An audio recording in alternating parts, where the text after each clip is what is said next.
唔該晒，手語姐姐，聽到。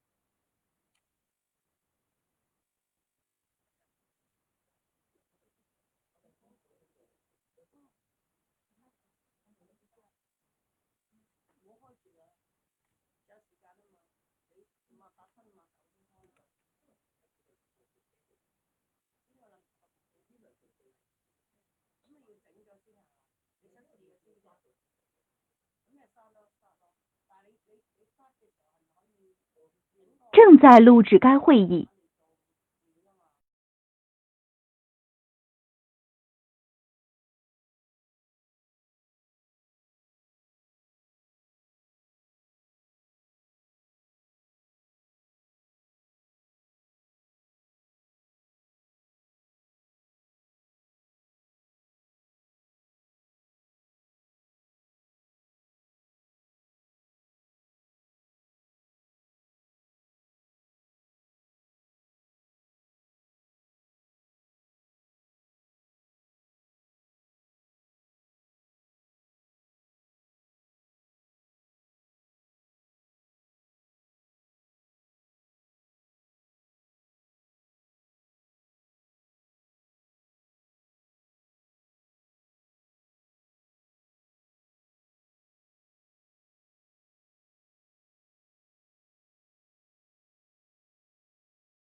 好啊，我哋講嘢同埋睇睇個 slide 嗰個 PowerPoint 點樣。係啦，而家仲有時間係咪？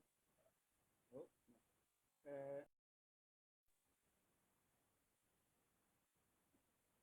個咪會冚把遮住咗啊！阿 Johnny。OK 嘛？嗱，而家試下講嘢係咪？Testing the theory of young people.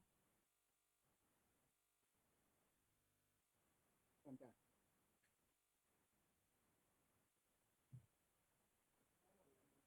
Volume is very small.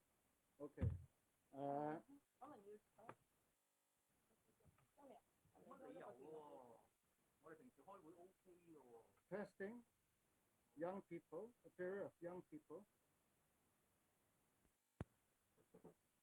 Interpret 聽唔聽到 ？Interpret 開咗。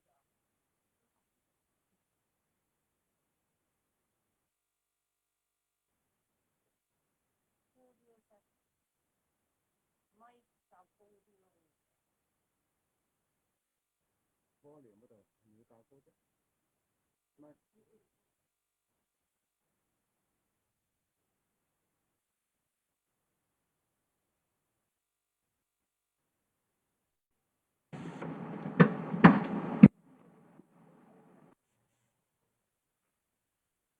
Testing, aspirations, mobility.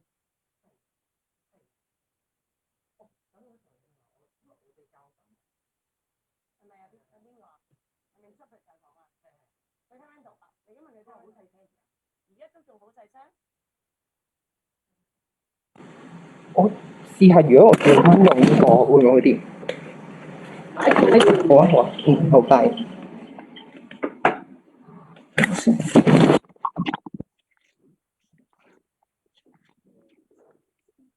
試下呢？可能冇。因為之前又冇乜事，但今日又 OK 啦。平時我哋開會都係用呢個。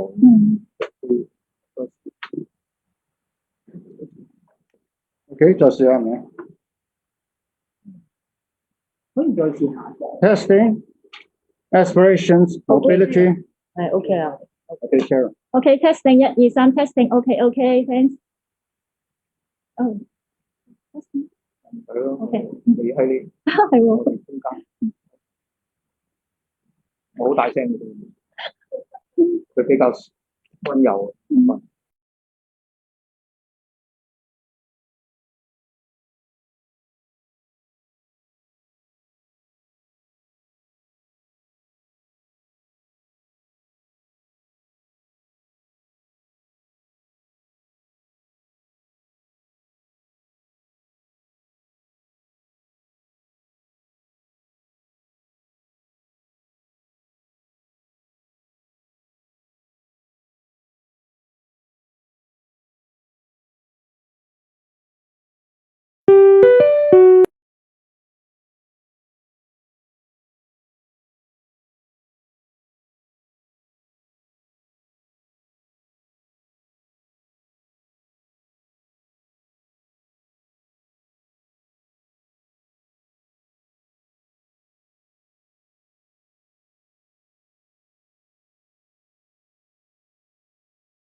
Good morning.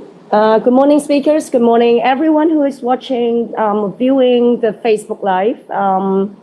So this is the third episode of our Anthony Cheung Policy Dialogue Series, jointly organized co-hosted by the Department of Asian and Policy Studies, the Education University of Hong Kong, and the Division of Public Policy, the Hong Kong University of Science and Technology. Today, we're going to explore a very contentious and very important issue on the young people, youth movement, their aspirations, mobility, and identity politics. In this 2-hour dialogue, we're going to look at the formation of youth movement, what has triggered one youth movement after another movement. And this is not just happening in Hong Kong, but across the globe. We see Greta Thunberg on global warming. We see the anti-gun movement in Parkland. And then we also, in Hong Kong, we've seen the umbrella movement in 2014. And then now, recently, the anti-ILAP movement. And then in Southeast Asia, we're also witnessing Thailand and before in Burma. So what we're trying to examine is we're going to look at what has triggered one youth movement after another, for example, in Hong Kong, and what could be done. And so we're going to look at it from a macro and then coming into specifically looking into Hong Kong as a case. And we're going to also look into what the government can do to address the grievances, the aspirations, the dreams, and as the title of this episode suggests, the theory of the youth. So we're really, really thrilled to have two luminary guests who are experts on youth and social movements to join us this morning. And we've got Professor Stephen Chew. Usually it's known as, we call him Stephen, and Ms. Sharon Cheung from the Federation of the Youth. Professor Chew is the chair professor of sociology in the Department of Social Science in our university, and he is an expert on youth and social movement and has written countless articles, op-eds on this issue. And he has also received numerous grants from the government to conduct studies on youth. And of course, he's one of the brainchildren for the liberal studies curriculum. Ms. Sharon Cheung is the researcher in the Youth Research Center, the Hong Kong Federation of Youth Group. The group conducts a lot of research on youth with their research called the Journal of Youth Studies series to provide reference on youth issues. Needless to say, we have Professor Anthony Cheung here, who is the chair professor of public policy in our department, and also the adjunct professor in the Division of Public Policy in Hong Kong UST. And he is the former Secretary of Transport and Housing, and also our former president. So now what we're going to do is we'll first have the three speakers presenting the arguments, and we'll follow by inviting all of you who are watching this dialogue to send in your questions, comments, and you can PM us, or you can just leave it in the chat room, or you can just leave it on the comments page on the Facebook. And then for your information, because Professor Chew has a prior commitment, so he'll be leaving at 11:30. So if you have questions, comments for him, please send them in as soon as possible. Okay, so without further ado, we'd like to invite Anthony to begin. Anthony, please. Thank you, Isabella, and good morning to everyone. As Isabella said, today's topic is a very contentious topic. It could be a very sensitive topic and an emotional topic, because I'm sure people have very different views about what happened in Hong Kong over the last 2 years. And young people, less young people, may also have different views. And I will also add that this is a very complicated topic, because there are multiple dimensions to examine the response of young people to what's happening in Hong Kong these days. So using the theme of the theory of young people, we would like to explore the different dimensions.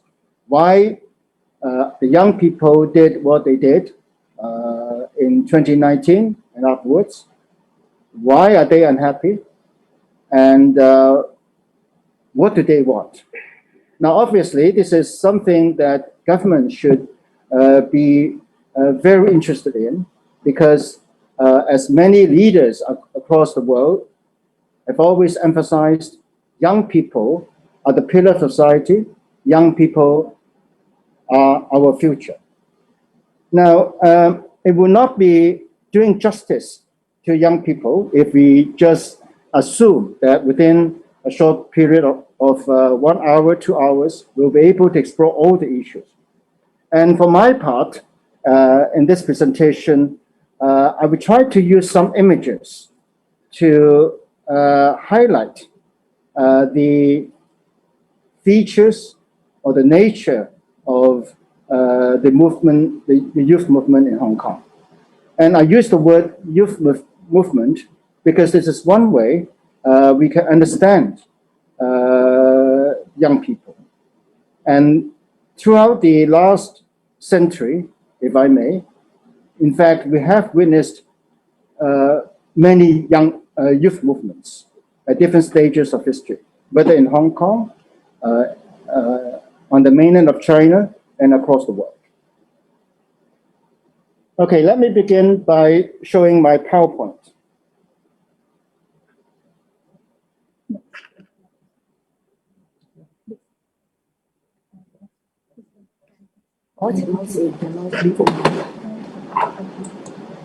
Sorry.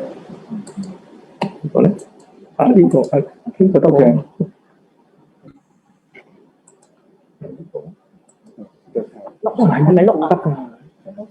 Sorry, my mouse isn't working. This one. This machine works. This one. Okay. Now, my starting point, most social movements are youth movements because young people are the most sensitive about what they feel is wrong in society. And young people, in a way, are the most idealistic. So in a way, what the young people do will affect how society as a whole look at matters. And if we look at history, here I highlight the wave of political protests of 1968 that went through European cities from Paris to London to Prague and swept across campuses in the US, and so on and so forth.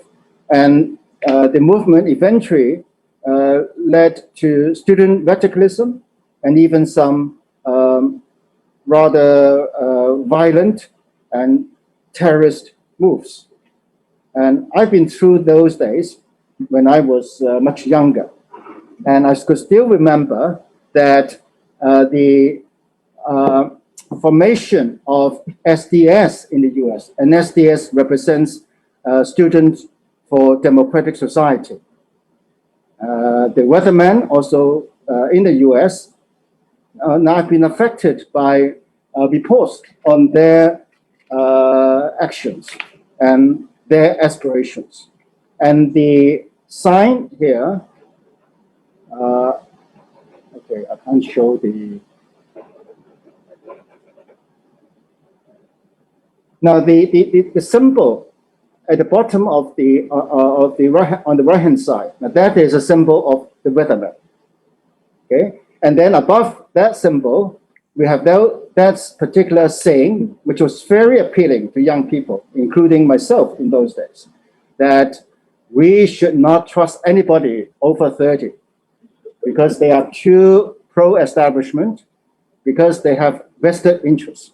Now, this is the kind of mindset that is in every young person's mind at different stages of history. And I'm sure young people today in Hong Kong, they may also be cynical about people beyond 30 or beyond. So it's a mixture of idealism, radicalism, and in certain cases, militancy and even violence and terrorism, as the situation in some overseas experiences shows. Now, I'm not going into detail of the analysis, but here, at the bottom of the the bullet points, the last one, ideology, identity, political violence. This is a very useful theme which was discussed at the European Consortium in 2015. And those of you who are interested may look at it.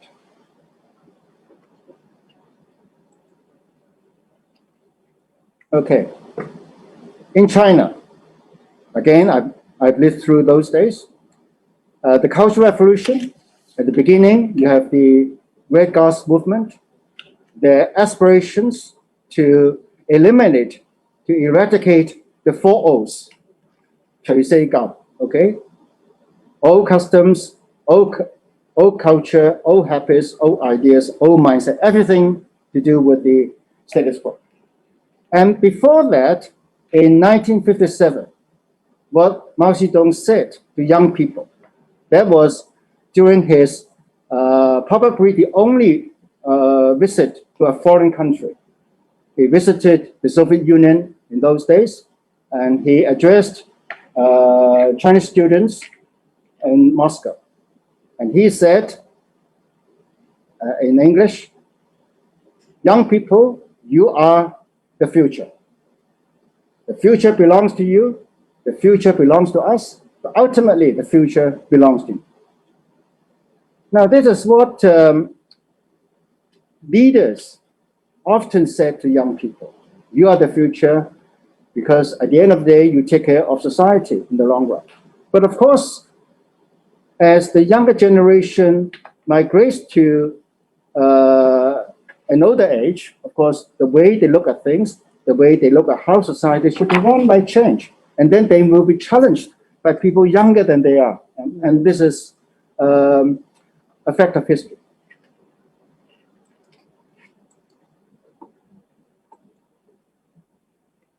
In Hong Kong, the student movement in the 1970s, I was a participant of that movement. And in the early days of the 70s, activists were very anti-government, anti-colonialism, and they were beginning to rediscover the new China. And then later on, in the 1980s, former student activists, they took an active part in the campaign for democracy. And of course, they were also very interested in the future of Hong Kong beyond 1997. So from the 80s onwards, the student movement, meaning different cohorts of young students, young people, young activists, they were actively involved in debating the future of Hong Kong, the political future, various aspects of how the future Hong Kong Special Administrative Region should be managed, the political design. So from the 80s to 1997, as far as Hong Kong is concerned, we have the movement for democracy. So we call it the pro-democracy movement. That was the beginning of the movement. And you can also see on the slide here, a banner against corruption.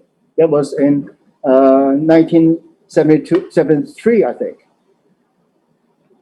And I also mentioned 1989, the pro-democracy rallies in Beijing and the subsequent crackdown. Now that also affected the pro-democracy movement in Hong Kong. Now these are all parts of Hong Kong's recent history.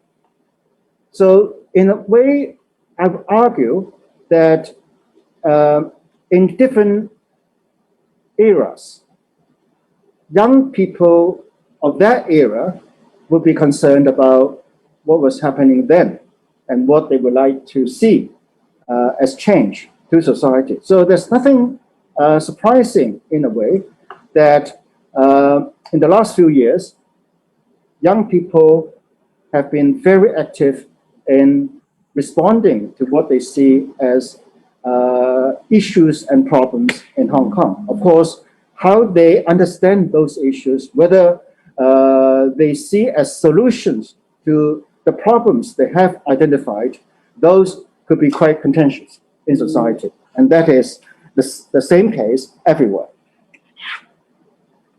Now, this is a very funny cartoon, the Woodstock Generation, beginning from the late 1980s and the late 1960s and the early 70s. Okay, in those days, then on the left-hand side, the picture, those were the members of the Woodstock Generation. They were below 30, and they said, one of the saying, don't trust anyone over 30. And it's so ironical that several decades later, the same bunch of former rebels, they are now probably quite established, and the corresponding slogan has become, don't trust politicians under 60. Now, of course, this cartoon tries to be very cynical, but it's something for thought. And that is probably how society actually behaves, whether you like it or not. You have different generations, different interests.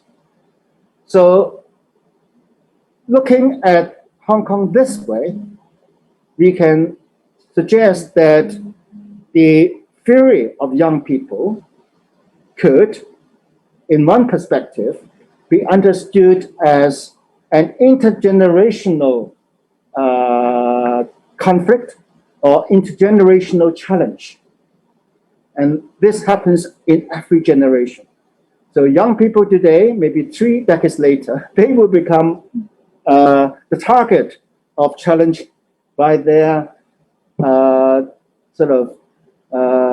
younger generation. Now, coming back to the present day, okay, the new millennial. Now, the younger people, we call them the new millennials. Now, this is, I just pick this image as illustration. It doesn't mean a lot. But this is from a band, Fury in Field. The album, The Maven, launched in 2018. And what they said in their song, The Stress of Young People. Oh, you know, I want to change the world, but I don't know how. We live inside a place where everybody is on the edge. And this is how they look at society, how they look at the world. And this is not Hong Kong. I suppose this is somewhere in Europe, in Britain.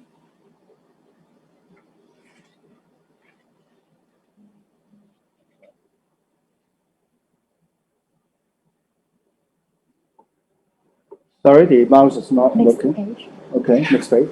Okay. Now, academics are interested in the sentiments of the new generation. So here, 2 books about looking at the issue. Youth in the 80s, a dispossessed generation. Now, this is not on the recent situation. It is about the 1980s, the previous generation.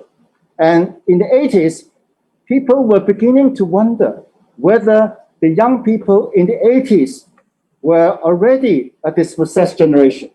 Okay? Of course, those dispossessed young people in the 80s, by now, they have become possessed, I suppose. And then there is a latest book published in 2019, Intergenerational Warfare, Who Stole the Millennials' Future? Now, this is targeted at the current, what we might describe as the current generation. Their young kids are questioning who have stolen our future, how the baby boomers stole the millennials' economic future. Now, I show these images in order to let ourselves understand that the frustrations, the discontent of young people in Hong Kong, the fury of young people in Hong Kong, this is not unique to Hong Kong. And this is not unique to the current era.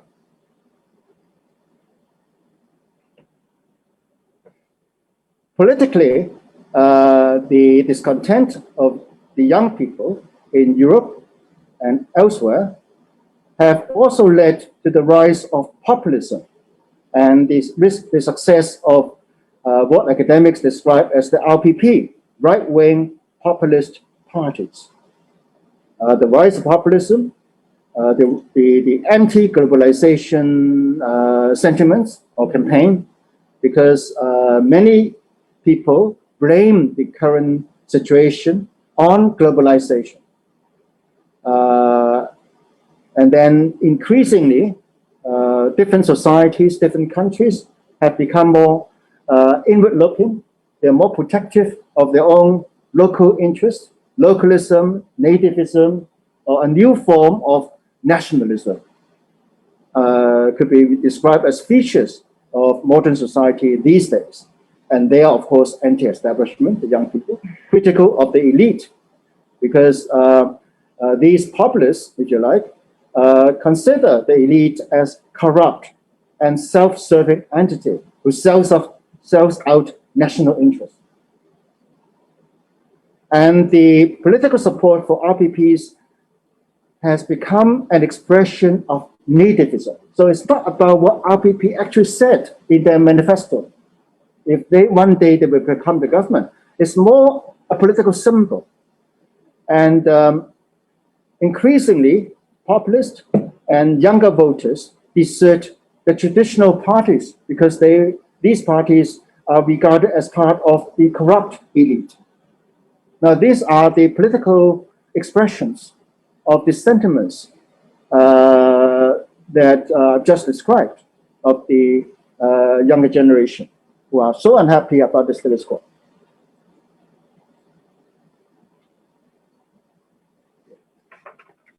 Now, finally, to Hong Kong in 1929. Now, I'm not trying to analyze, sorry, not 1920, 2019. I'm not trying to analyze 2019 because it's so complex a topic. I just want to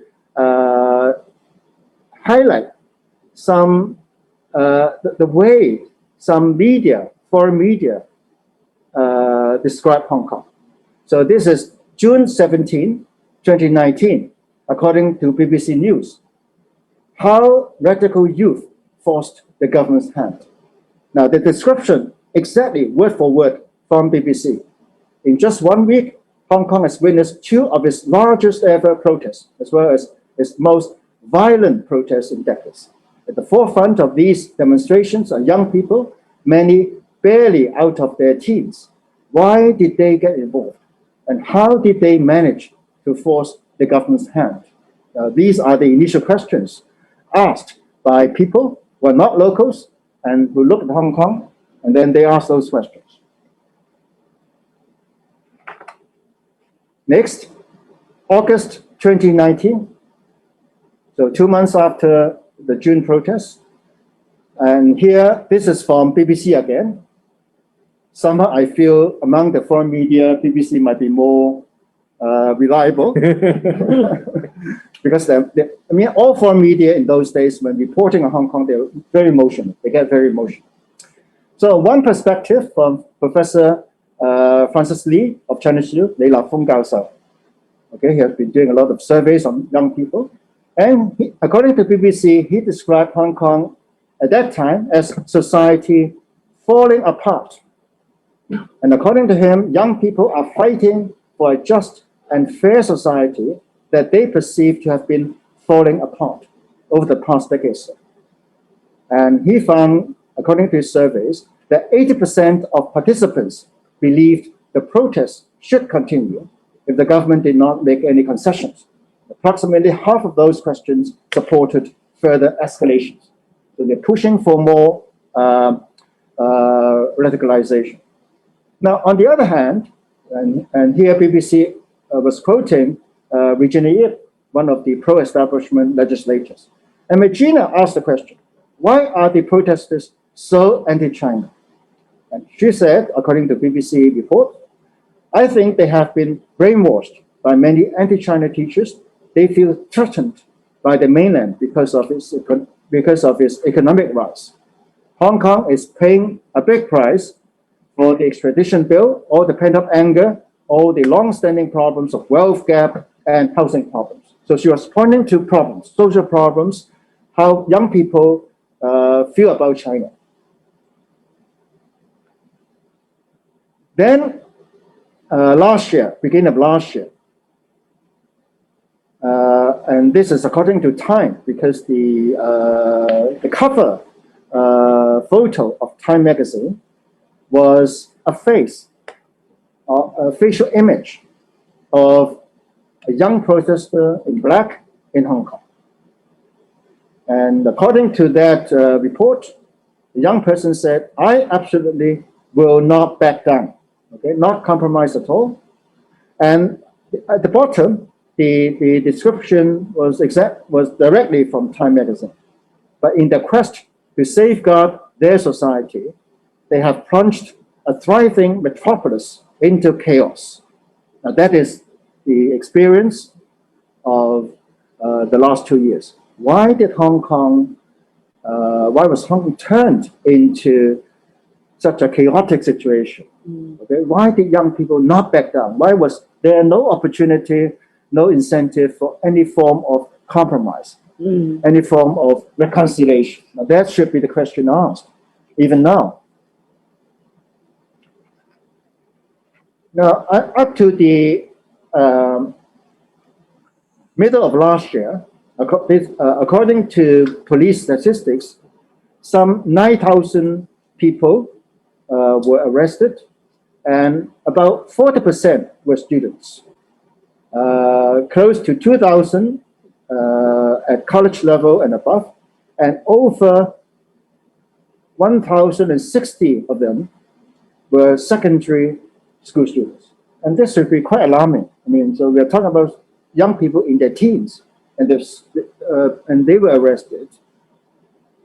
Now, I'm not going to the detail. I think those of us who have been through those days could still remember very vividly what happened.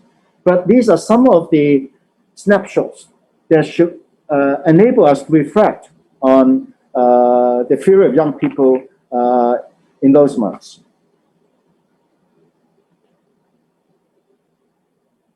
Now, I would say that their theory could be understood from different angles, of course. But one important perspective is that 2019 was an extension or continuation of 2014, the Occupy Central movement. Now, so why did Occupy Central movement take place? And according to an academic paper published by some colleagues of Education University in 2020, last year. Now, I'm quoting from that paper, the second bullet point here. Data from the 2015 survey revealed a wide gap between older and younger people in their evaluation of Hong Kong's major legal and political institutions. Subsequent confrontations prove that procedural unfairness and perceptions of illegitimacy might reduce people's incentive to comply with the law. Now, I'm not suggesting that these are the only reasons, or whether or not the younger people's perceptions of the system, of the institutions are well justified. I'm not going into that debate yet, but these seem to be the perceptions. And sometimes, for those of us who are in politics know, perceptions are politics. Okay, this is how people feel. Next. Next. Sorry, next. And then 2019, in a way, it's become Hong Kong's turning point. Okay? A year of water and fire, as a book published by the South China Morning Post has described. And I would suggest that there are several factors associated with that theory. The 3D generation is dispossessed, disenfranchised, disillusioned. about the social situation, about the political situation. They feel dispossessed because younger people nowadays, they are more educated, but they feel they have less opportunity. Now, whether or not that is really the case, whether mobility has become worse, I'm sure Stephen later on will elaborate on that. Identity politics, how do they see themselves? And this is not just a loss of identity among younger people, even for adults, for Hong Kong people at large. Ever since the reunification in 1997, there has been this anxiety about who are Hong Kong people. And oftentimes, people doing surveys, public opinion surveys, would position the so-called local identity versus the national identity. Now, that kind of dichotomy may not always help, but the fact that you have these surveys that people are interested in finding out how Hong Kong people consider themselves to be underscores this identity anxiety all along. And then by 2019, the sense of idealism that anything could happen, we should fight for a better future, versus fatalism. Because the other side of the same coin is fatalism, that people are so pessimistic about the future. Now, that kind of fatalism may not be well justified if we try to be more, try to look at Hong Kong more broadly, but that seems to be the extreme views about the city. The increasing tolerance of political violence. Now, that is not unique to Hong Kong. If you look at some other places, oftentimes peaceful protests, normal social movement, youth movement, could also turn into, could also contain violent outbreaks. And here I quote their slogan, 𝗦𝗽𝗲𝗻𝗀𝗲𝗿𝘀. Now, I would not agree with that very simple expression, but that seems to be one way some young people, some activists look at the case.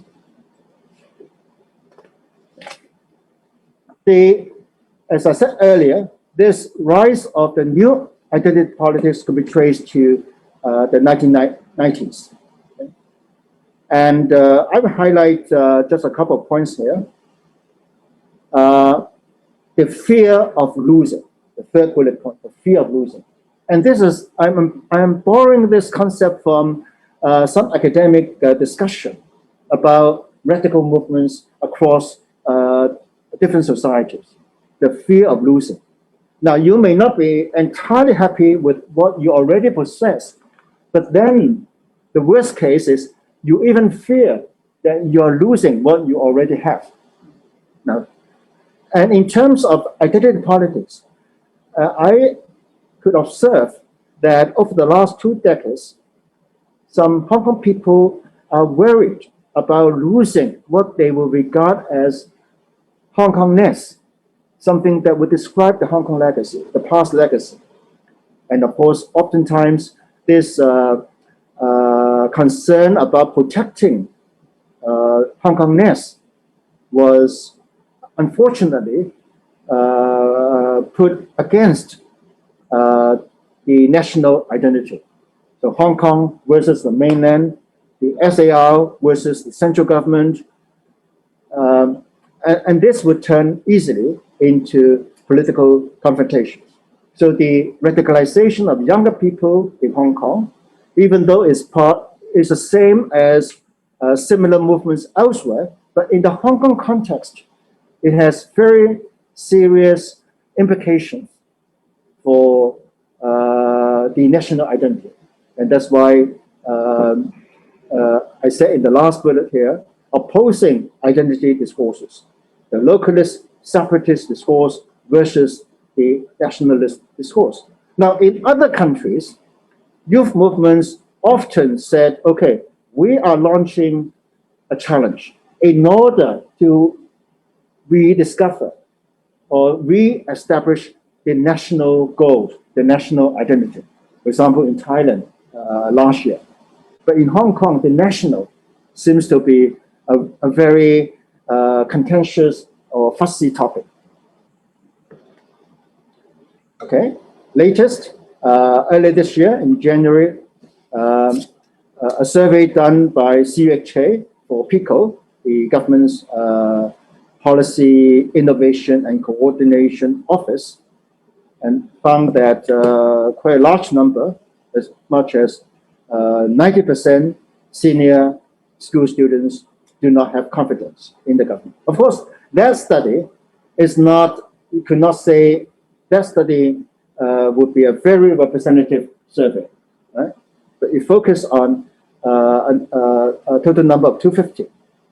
But I think for many of us who are involved in education and listening to teachers, to school principals, we know that young students nowadays are becoming very anxious. So finally, what should we do? Now, I try to look at a theory of young people in Hong Kong over the last 2 years in terms of an episode that will happen everywhere in different times of history, at different times of history, but also in terms of the specific context, political context, social context in Hong Kong over the last 2 years. So some questions have come out from that observation. Who am I? Now that's a question asked by every young person. Now in the case of Hong Kong, who am I? How should we address that question? And the anxiety about the national identity, so between China and the world, and the prospect of one country, two systems, whether Hong Kong is still special, is still unique, or could still be special and unique in the future. Now, there are more mundane social issues like education, employment, housing, empowerment, and the sense of citizenship, core values. Now, these, you may argue, would be issues that many young people everywhere are concerned about. But in the case of Hong Kong, more specifically, the fourth bullet point is important, the political future of Hong Kong. And I think that is something that will continue to hang on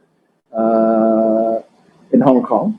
And that is something that leaders cannot really get away from. So my final bullet, reform, reform, reform. Because that's the only future. Yes, we have seen what young people are so angry about. Now, history cannot be rolled back. But looking in the future, the only way is to change, to reform. But of course, the pace of reform, the area of reform, though such issues may also be very contentious. So I'm not praying down, underestimating at all the difficulty, the challenge we are facing. But I think we have come to a point that something more critical, more decisive has to be done. Thank you very much.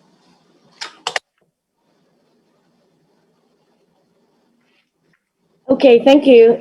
Thank you, Anthony, for this really scintillating presentations. And so now here we come to Sharon.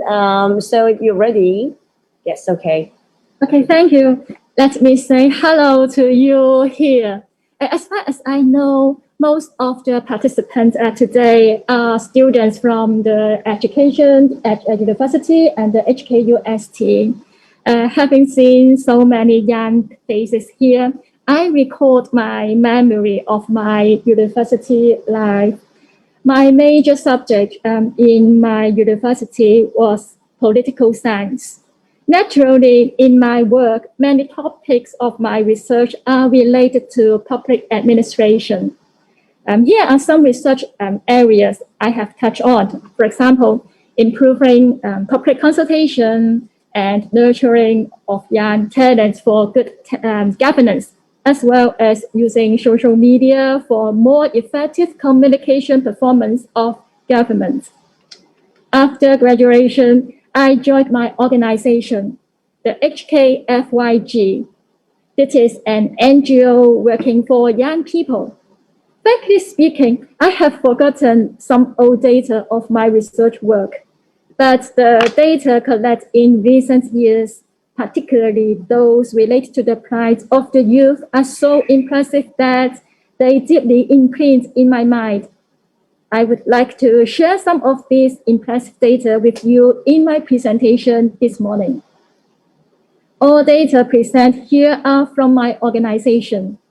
They are in two forms: statistics through perception surveys among young people, and in a hard stories expressed by the youth cases through interviews. There are two main aims of my presentation today: to highlight the major struggles of the youth, of the Hong Kong youth, and to seek wisdom for way out of the current predicament. Coming up for the next 20 minutes, my presentation will cover three parts. Part A, what makes Hong Kong youth discontent? Part B, what keeps Hong Kong youth moving on? Part C, what insights could be drawn from the findings? Okay, let's start. Part A, about Hong Kong youth's discontent. I tried to identify three important assets that Hong Kong youth might have lost, making them frustrated. First, are they losing opportunity? In a survey in 2019, more than half of the polled young people felt pessimistic about their social upward mobility.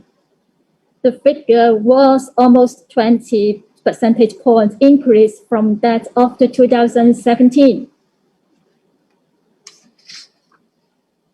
There is an inner heart saying by a youth case about the little space for the multi-development for young people in Hong Kong.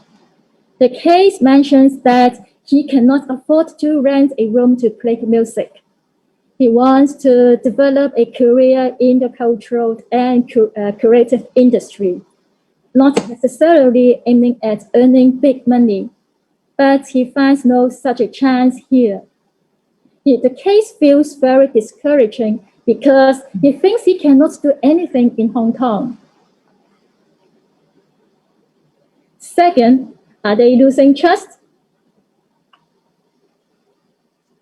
Here we can clearly see that in the recent 3 years from 2018 to 2020, a constant high percentage of young people aged 18 to 34 did not trust the government, ranging from 67 to 84%. Professor CHEUNG just in his presentation has referred to a survey about the percentage of senior secondary school students having low trust on the government. That was about 90%. That percentage is even higher than those of the surveys just mentioned in my PowerPoint. On the way round graphic on the right-hand side on the screen, another survey shows that in most of respondents' perception, the government does not trust young people at 71%. What do young people say about their relationship with the government? Here is an inner heart saying by a youth case. The case says that his generation has an unfavorable impression on the government because the government does not care about what they need. In return, he dares not taking up public service. He finds that when mutual trust is lost, nothing could be done. Third, about hope. Here it refers to the hope of voice being heard. Are they losing this kind of hope? A survey in 2017 shows that of the various kinds of abilities of the SAR government, youth most disapprove its ability in comprehending public opinion at 31%. A youth case tells how hopeless he is when asked about if voice to be considered by the government. He said that he actively participated in social movements because at that time he had a hope that the appeals of the younger generation would be considered. But eventually his hope was destroyed. For him, voicing out was fruitless. He sorrowed that the government kept ignoring youth appeals. Young people are at the beginning stage for a far-rich life journey. Opportunity, trust, and hope are important for them to stand out during hard times. Yet, the current situations of the city seem to have failed to give them such assets. Coupled with other issues brought about by the social and political unrest of the city in recent years, the choice of young people whether to stay or to leave cause our concern. It is a hot topic indeed. A timely survey conducted 2 months ago looked at almost 3 out of every 10 young people, it accounts for 28.6%, said that yes, they had a plan of emigrating overseas. Part B, what keeps Hong Kong youth moving on? I tried to identify 3 key assets that Hong Kong youth have possessed. First, young people's hearts are with Hong Kong. Well, some impressive data here. An overwhelming majority, or more than 90% of young people say that they have a sense of belonging to Hong Kong. The figure is very encouraging. Another impressive data is over 80% say that they want to make a contribution to Hong Kong. Second, youth not pay lip services, but they turn their passion for Hong Kong into action. A youth who is a current member of the ASBS, the advisory and statutory bodies, is passionate to serve the society. What he did after being appointed as a member in the ASBS, he not just sits on the committee, but really takes actions. For example, he takes the initiative to submit paper to the committee so that his ideas would be recorded. By doing so, he thinks that there will be a chance for the government to make references to his ideas some days in future.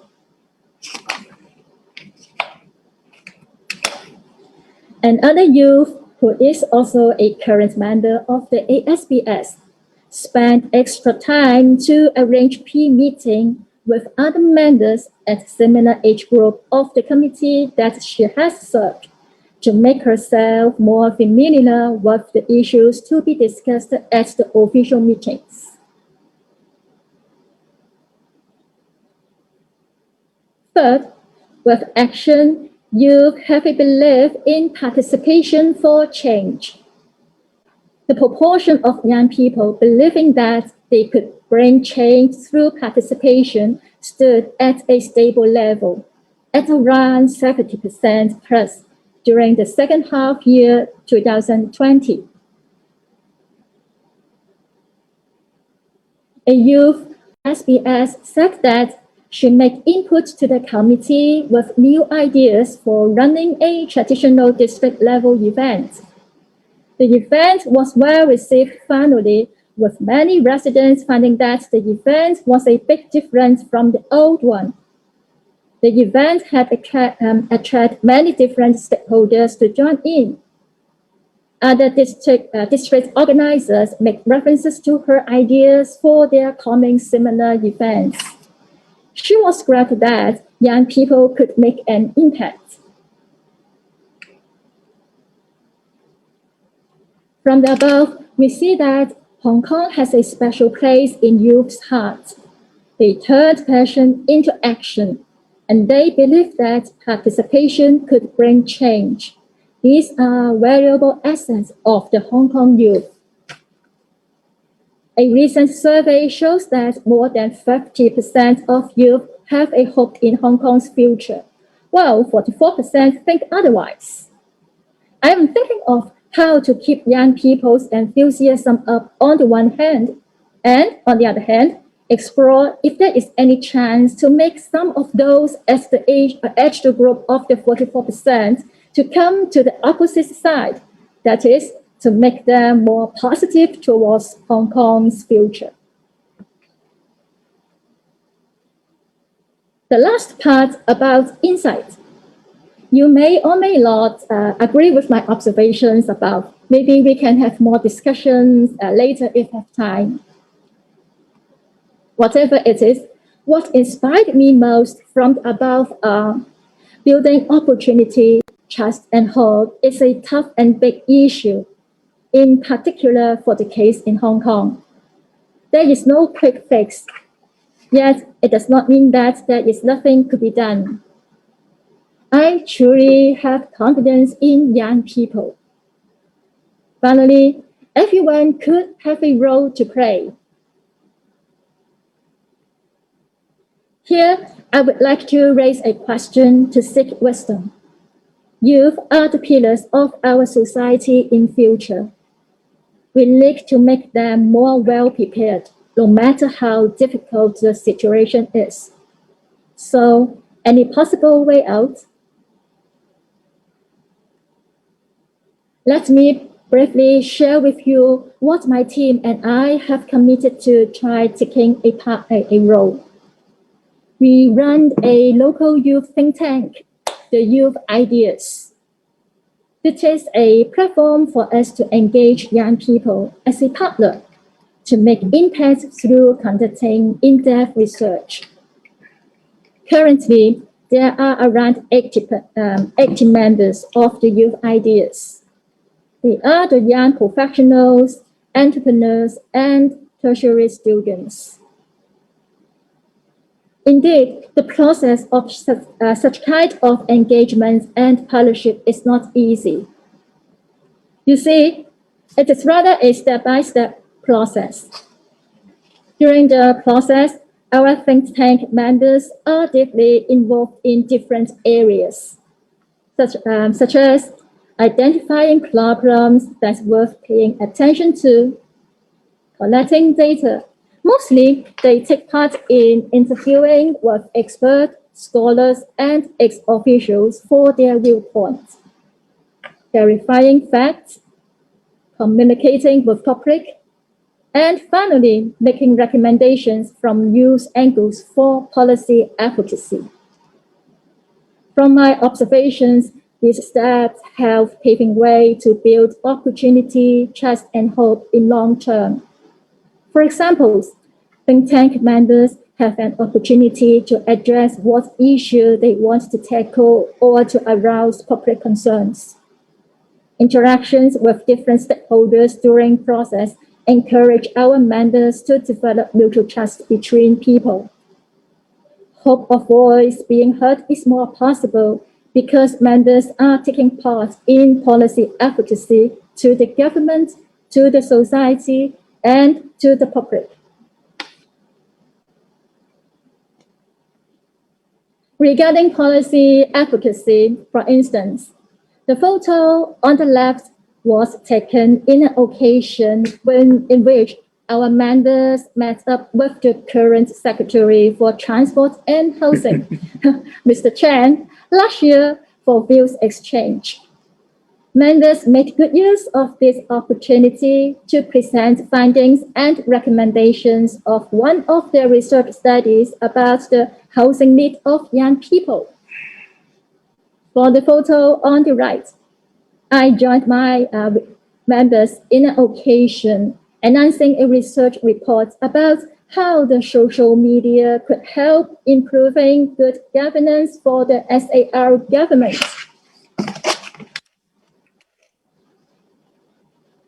This is me again without a face mask.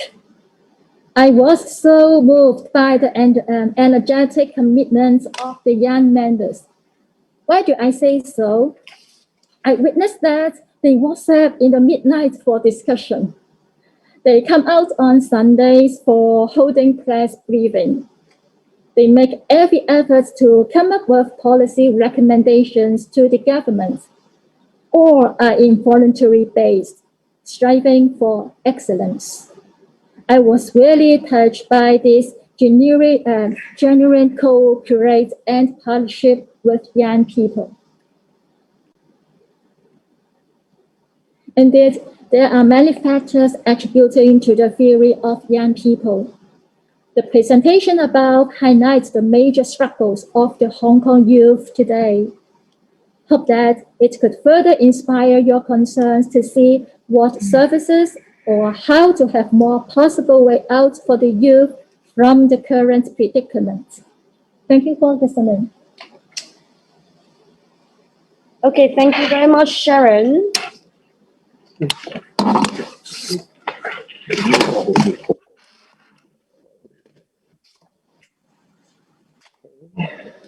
Okay, thank you very much, Sharon, for your presentation. So now we'll come to Stephen. Okay, Stephen, please. I'm here. Yes. Okay. Thank you, Anthony and Isabella, for hosting this event. Very nice listening to Sharon's sharing of frontline research on young people. I have to apologize first. I might have to leave early. This is a very busy morning for me and my family. Have to drive my mother-in-law to do acupuncture, and then she has to come back to pick me up, and I have to drive my wife to small eyes operation. So a lot of family duties this morning. So I'm still waiting for her message. If her message come in, then I have to leave early. Okay. Well, in contrast to the very lively presentations that you have earlier, I'm afraid that this will be a letdown to many of you. This is what I call a very nerdy or otaku kind of study, showing the words of sociologists, doing research on topics nobody interested in a way that is not appealing at all. A lot of numbers and all that, okay? So if you do need a break, probably now is the time to do that and come back for the Q&A with the other speakers. Okay, then, and also apology to the interpreter as well, because I tend to speak very fast and I have a couple of slides, so I have to run a bit faster. Okay, the context. Anthony gave the context very well. Certainly, we all trace the surge in socio-political activism among young people. I would say I date to 2008, 2009, the anti-express rail movement, and then the anti-national and moral education movement and Occupational movement. And there is, I would say that there is a lineage here, tracing all the way there. I still remember during the anti-express rail movement, it was the first time that I really felt that young people was involved. I was on a Friday afternoon, I was teaching, and half of my class was not there. Well, it's normal, but then they were all looking at that time, there was no WhatsApp, so they were reading the SMS, seeing who was where. So it turns out that most of them were outside of the Legislative Council for the, I think, Finance Committee meeting for the early December period. Okay, so that was the first time that I really felt that, well, young people was going to the protest movement. And during this period, there was a lot of comments and discussions about it, of course, and many commentators beginning to attribute to the decline or lack of opportunities for upward mobility. We all know that young people have been unhappy, but why? Right? Sharon and Anthony was trying to give some insight to that. One very specific point was the decline or lack of opportunities for upward mobility. I think the first one who said that was in public by the government was John Zhang.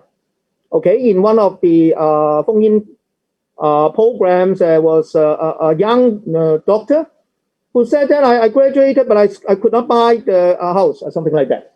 So that was the first time, and he quoted 𝗦𝗲𝗏 in saying that, well, that's the fourth generation, the fifth generation, because the earlier generations were occupying all these important seats, so they couldn't move up. 上唔到位啊, okay? So that probably kickstart in public is what I call the 上位論, the so-called upward mobility thesis to explain social movement.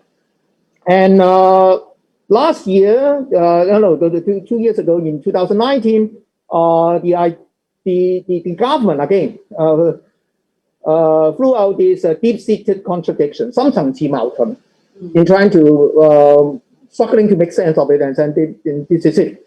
So again, land of opportunities in education, jobs, and housing have been thrown out. As you can hear from Sharon, this is certainly something that young people are concerned about. But I really doubt whether it has to do with the joining the protest movement. I did numerous surveys, not in my current capacity, but at the Chinese Youth. We asked young people, well, in all surveys, if you ask the population whether they are happy, young people are most of the time happier than older folks. I am the unhappy seniors, right? Young people are mostly happier than I am. For those who are unhappy, there's no relevance to no correlation of their joining the movement or not. So that's point number one. Do you feel that you experience upward mobility? Or yes, no, something like that. We ask that kind of question. Those who feel that they have mobility, they don't have mobility, again, irrelevant to participation in social movement. We even, in one sample of 22 years old, asked them using some kind of psychology scale of hope in developmental psychology, whether you have hope about life. Those who have hope are those who join the protests. So there are a lot of commonsensical understandings, and I have done my bit to try to make sense of them. And then also, who are they?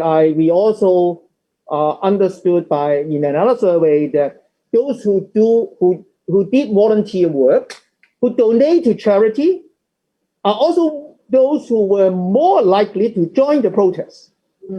What kind of people are these young protesters? We really need to understand, and we don't. Despite all these, especially efforts, especially those in the government, partly because Anthony is not there anymore. So for me, then, the mother of all these discussion is social mobility. How actually is this situation of social mobility in Hong Kong? That is a topic that we sociologists and political scientists, Anthony among all of them, and 𝗦𝗲𝗏 among us had deep interest in it in the 1980s, to the 1990s. But not afterward. We probably felt that we might have solved that problem. And so not a great deal have been done, and with good reason, because it's very difficult to do a good study on social mobility. A lot of the studies, for example, because if you do a telephone survey, typically 1,000 sample, and 40 questions, you cannot ask a lot of details about their mobility processes. And nowadays, there's no longer possible for you to do any household surveys from the academia. Whoever claims to do household face-to-face survey, you have to take a closer look at their methodology and sample and really question. Whoever had any experience of being interviewed in your house, in a private housing estate with fully guarded gates. That's no longer possible. So what we did is to, again, this is the project that analyzed the data, but it has nothing to do with collecting the data. The data was collected actually with the thematic household survey number 65, and Anthony should know about it, that the government, the Census and Statistics Department collect this kind of data from time to time, but they have never done anything on social mobility. The survey was done because after 2014, of course, CPU at that time, they certainly want to understand a little bit more. If Anthony was still in the government, so I talked to them and tried to say, well, you talk about social mobility all the time. Do we need to know a little bit more? So I talked to the CPU and then the Census and Statistics Department to drive the implementation of this thematic household survey, and I decided the questionnaire together with CNS people and as the advisor to the survey, and then with this PICO Policy Innovation Coordination Office funding, public policy funding, I did the analysis. The survey was big by any standard in Hong Kong, 10,000. Okay, so you need that because after if you're doing social mobility, you have several classes and a lot of different level of education, and you cost every each shell will be very small. So that's the problem. So you need big sample, and I need big sample, and then I cut a slice out for only the young people, 20 to 35, to do further studies. That yields about a little bit less than 5,000. So still a reasonable, no, not reasonable, very impressive sample size for us to know a little bit more about what really happened. So that's of course, is household face-to-face, and with the government's blessing, housing estate management company opened their doors. Okay, so that's more or less, I would say, a lot more reliable in terms of collecting material conditions of people in Hong Kong. So I use this kind of data. I also compare it with a much smaller sample, 1,600 size sample that I collected in the mid-1990s, together again with Thai law. That also has a social mobility data. Okay, again, so this will be the 3 points I want to talk about: the study pathways, intergeneration mobility, and the importance of education. Now, that's the class scheme that, as good sociologists, we classify people into classes. So I classify into 4. So largely according to the occupations of the respondents. So you can see that if I do it, I classify people into 4 classes. It largely coincides with the monthly income and also the so-called labor market situations. So 1 will be the so-called the real middle class, managers, administrators, and professionals. Class 2 will be associate professionals. For example, in these occupational schemes, secondary teachers will be class 1, kindergarten teachers will be class 2. Okay, and then a host of so-called pink collar, white collar workers, clerical, service and sales, and manufacturing too will be class B. And class 4, you have some elementary occupations like janitors and well, those in agriculture and fishery, but we have very, very few of them in Hong Kong, of course. So 4 classes. To understand how people, social mobility is to the study of how people move between these classes, especially across generation and within their own generation. And here I would only look at intergeneration mobility. Okay. Now, this is the big context that I think most of us know. Okay, so in a way, you will see that education level, average education level of our young people, again, has improved quite significantly over the years. So as much as 42% now in 2016, using the by census data here, has degree or above qualifications. Okay, So a very big increase from the 1996. Okay. So that's one context that we ought to know. Most young people have more education than their parent generation, of course. So the other is the changes in occupational distribution. Now, you cannot have a society of everybody being middle class because it's constrained by the occupational distribution. How many middle class occupations you have? How you have how many middle class? So as you can see, the real middle class hasn't expanded. Okay. Altogether is about a little bit less than 20. Okay, in 1996 and 2016, but we have a big increase in associate professionals, technicians, for example, and also a little bit of increase in the those class 3 clericals, support, service and sales, and craft and production. But we have a major shrinking of the so-called lowest class elementary occupations compared to the 1990s. Okay, so that these two, occupational structure and educational structure, are the two contexts that parameters that define the contours of mobility in Hong Kong. Okay. Now this is education is important, I would have to say, probably because I'm in this business. But this is a finding that is not available anywhere in Hong Kong before, so that's why I spend a little bit more time here. We look at this cohort of people, 22 to 35. We look at where they begin with.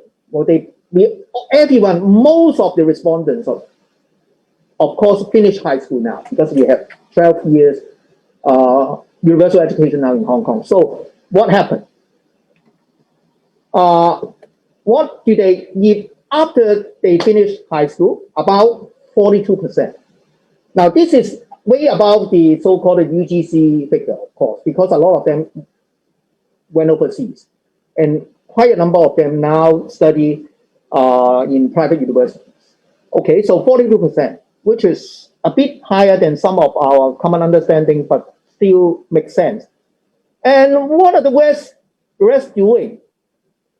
About 20% move on to so-called sub-degree programs, higher associate degree, and 4% study only typically a 1 year or shorter diploma certificate program, and Yijing craft about 2%, very small, and then about 30% had no further study at all. So this is one of the problems, of course.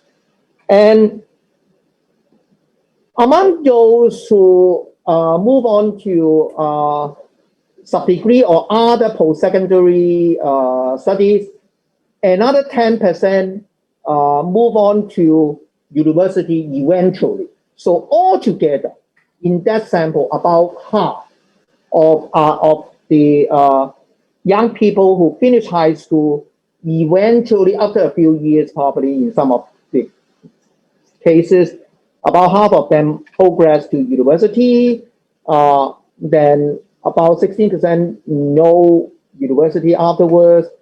Then I also particularly add questions on those who didn't have any further studies. Among them, about 8% within this sample move to have some kind of vocational training.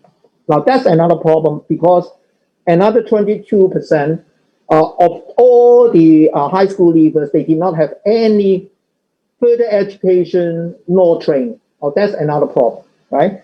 So that's basically what we call the multiple pathways of Hong Kong. We don't have any multiple pathway below high school because we had university education, but there were differentiations afterwards. If you look at the education attainments of young people with different backgrounds, here I use education. The different columns refers to parents of different level of education. So basically, if you look at the right-hand side, then that's the parents with post-secondary degree qualifications, and you can see that almost 90% of them had degree or more. So if you have highly educated, higher class parents, then basically you're guaranteed of a degree. So for those in the left-hand side, then with the primary and below parents, then certainly your chances of getting a degree is still there. So that's the sources of our mobility, of course, is about a quarter of our young people who had parents of very low education background still manage to finish degree. But of course, the differences with those who had much better parentage in a way is far inferior. Okay, so another probably interesting for us finding, we asked where they study, which institution we asked. Some of these, for example, I try to look at EdU. The sample is too small, so we cannot check it out. But then, if you look at parents, the real middle class parents, they don't like Hong Kong. Half of their children, they blew the right hand side.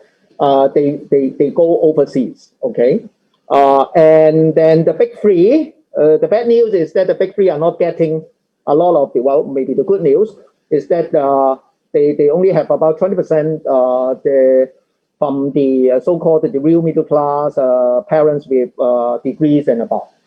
Whereas those those parents with non-degree but post-secondary education have the highest percentage of going to the big three.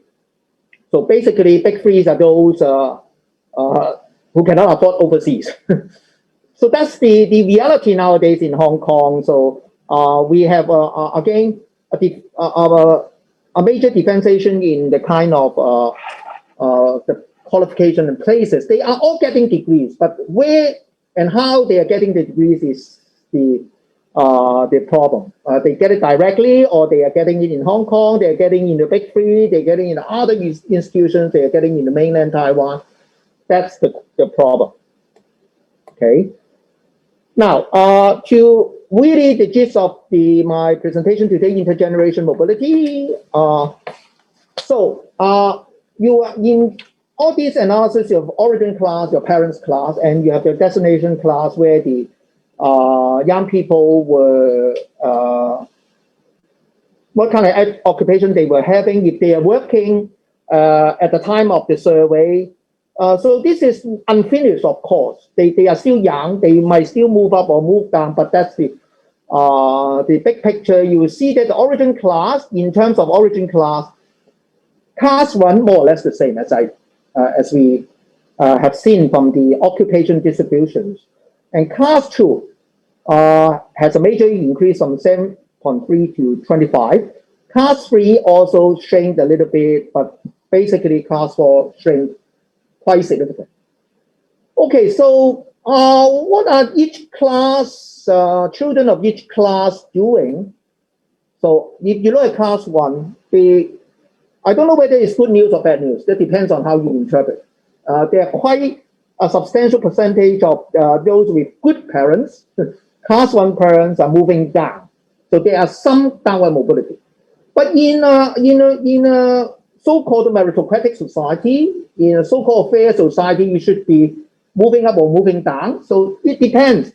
I don't know whether this contribute to the bitterness of class one children, so that they join the movement. I don't know, but that's something that is happening.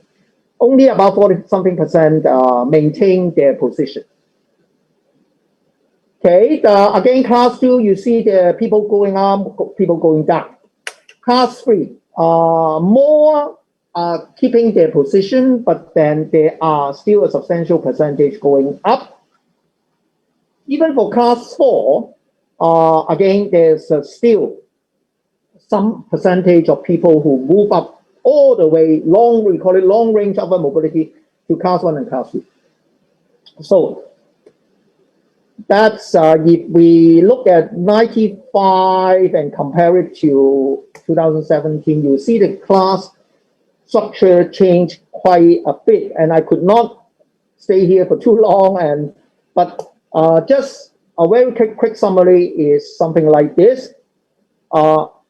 You will see that actually we call it absolute intergenerational mobility. Those who have moved up or moved down, basically the percentage is quite similar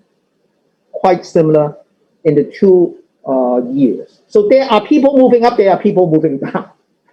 And more people are moving up than moving down, okay? But of course, the majority still keep their parents' class position. So that's the headline figures. This is more academic. You look at relative mobility. And then this is a very, again, statistical concept. You imagine 2 young people from 2 different classes. For example, the 4th row, one from class 1, one from class 2. If they compete for class 1 versus class 2. So the odds that they remain, the class 1 people will win and get a class 1 will be this what we call the odds ratio. This is again similar to 𝗻𝗲𝗀𝗲 in horse racing. So the odds is the odds that you win in this competition. The larger it is, the higher it is the advantage of the upper class, so to speak. So if you do that, you will see that across these 2 years, the upper class, the middle class, class 1, class 2 are getting a little bit more advantage. So you are still possible that you lose your class origin designation if you start from class 1 or class 2, but you have a higher percentage, higher propensity to keep your position, so to speak. If you start out from a lower class, it will be more difficult than to win against upper class members in winning professional status, so to speak. So again, this is more academic, but overall, absolute mobility more or less the same, but relative mobility, you may say it worsened a little. Okay, education. Again, education is still very important. If you see that we look at the percentage here is where the young people of different class background attained or keep class 1 professional status. So if you look at those with degree in class 4, basically you have a 1/4 chance. If you start out, if you have a gender, like myself, a genital mother, with degree, then you have a 1 in 4 chance of ending up in class 1. But without degree, basically you have very little chance. So degree education is still the ticket to mobility in Hong Kong, despite all these claims about university education losing its value. You have to understand that all those who said something like that degree doesn't worth money are those from the establishment, basically. Think about it. For class 1, if you have a degree, you have a half chance, basically, of keeping your parents' position. But if you don't, then you have a very big chance, the percentage in the left-hand side, without degree, then if you have a middle-class parent, you didn't even manage to buy a degree, then there's a very big possibility that you lose your parents' position. So, but a little bit of good news is that if you end up without a degree, you went through some further training, the possibility that you have some upward mobility, the orange one, is still a lot better. We call it statistically significant. You feel that it's a few percentage, but it's a lot. It's still important to have training. And it's in this area that the government is doing very bad. Catering for those without degree. I think the Youth Federation and other youth groups have said a lot about this. But this is the area, if they did, they still manage to have some kind of upward mobility. But if they don't, probably a lot less. Again, go back to the story is that, well, whatever you said about multiple pathway, the pathway that really gets you into a good life is a degree. And the differences between all those who have degree and without degree actually become bigger and bigger as you age. Okay, this is the average income of young people.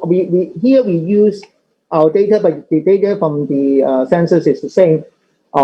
As you age, your gap between a degree holder and a non-degree holder gets bigger and bigger. Okay, jumping to the conclusion.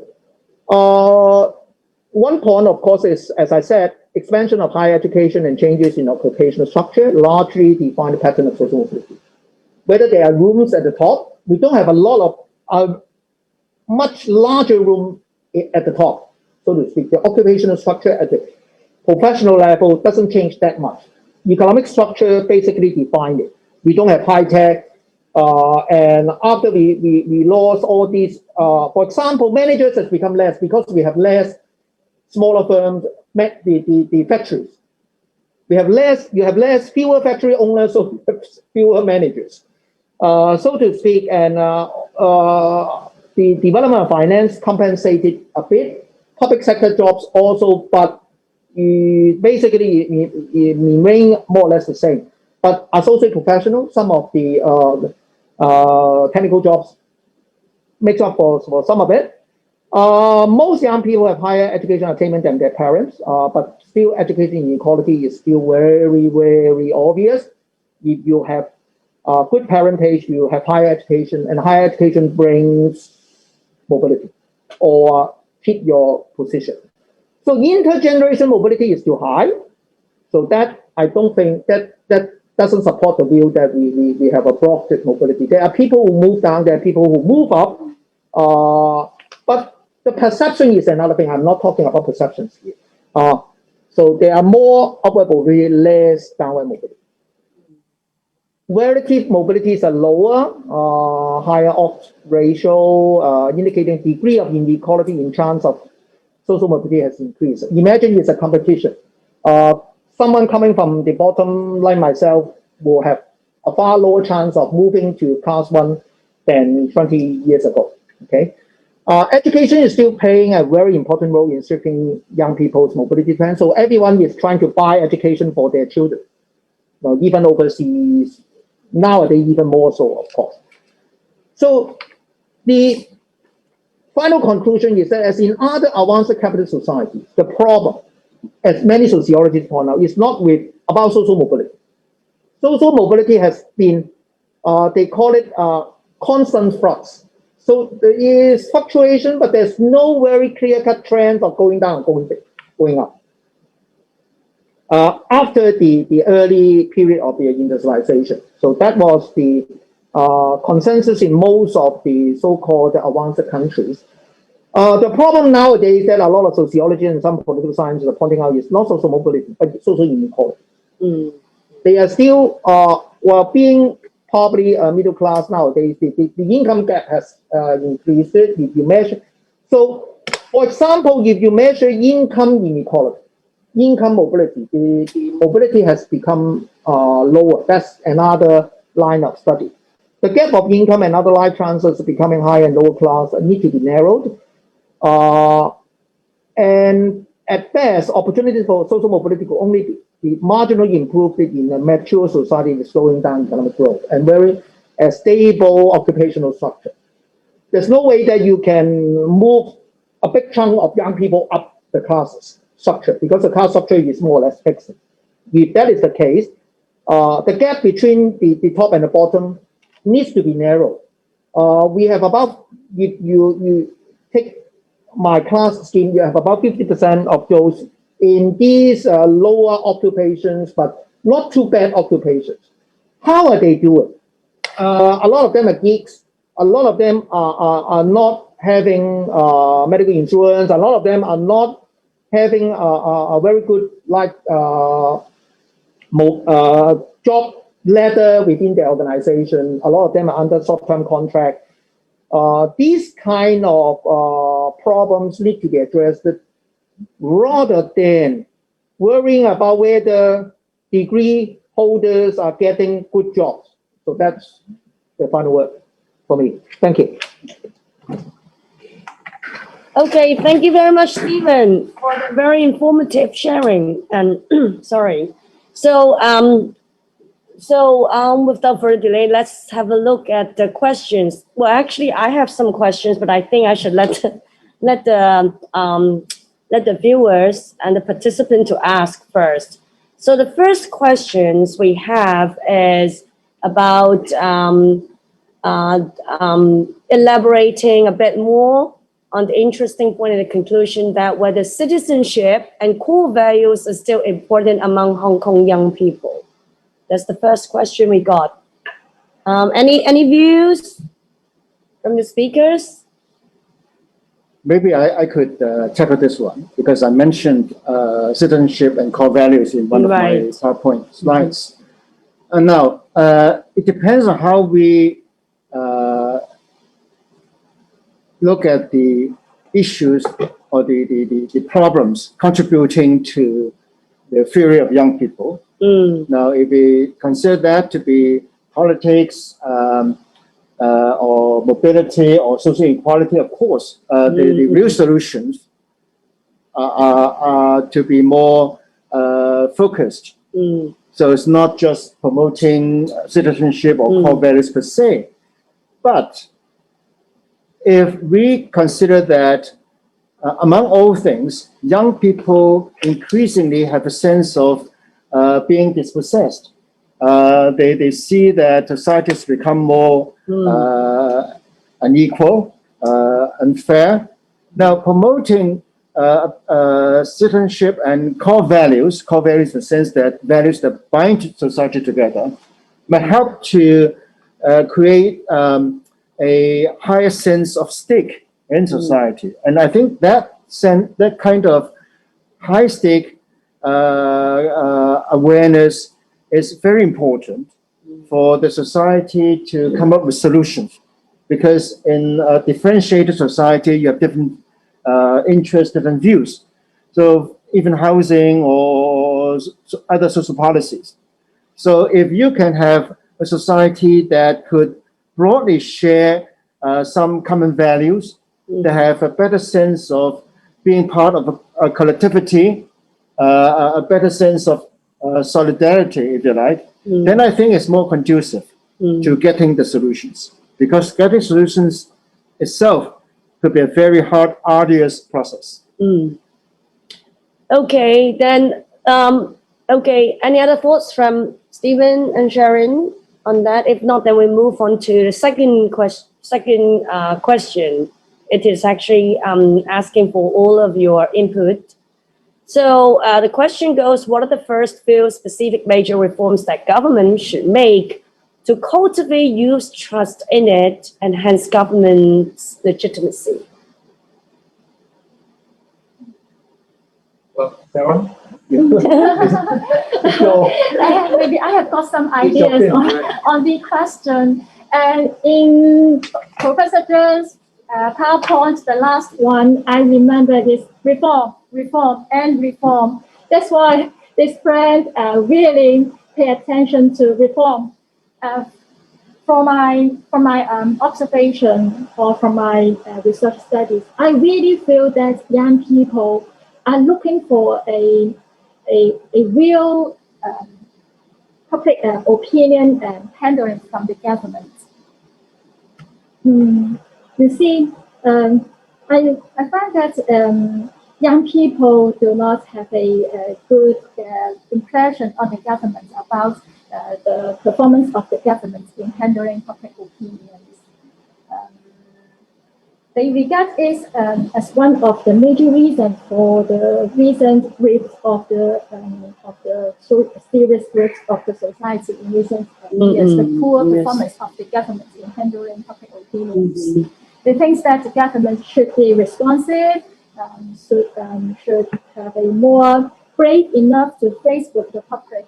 Even the case told me that she really wanted to have a dialogue with the government. Why? Because she thinks that if I can face with the government face to face, the government will pay attention to me and will listen carefully with me, and the government will follow up my opinion, despite the government finally might not adopt my opinions, but at least the government paid attention to me and the government listened to me. This is very important to the young people.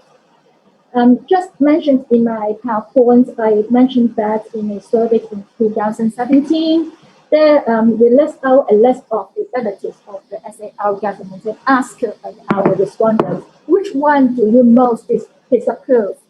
And we found that the most disapproved ability of the SAR government in the youth perception is the government's ability in handling public opinion. That's why I think at this moment, the government can do, or there is a present need for the government to improve its performance in handling public opinion, as well as to improve its performance in explaining policies to the public. That is the reform that I think is pressing need for the government. Yes, so to change the way they handle public opinion, right? Okay. Okay, what about Stephen and Anthony? You have any? Well, I guess go back to Anthony's point is identity politics. Right. So-called deep-seated contradiction. Well, I totally agree with Zhang Xiaoming, senior central government official in Hong Kong, saying that deep-seated contradiction in Hong Kong is actually politics, not the so-called mobility issue. The government should start face the reality and talk about what the real issue. The problem is that the SAR government is not,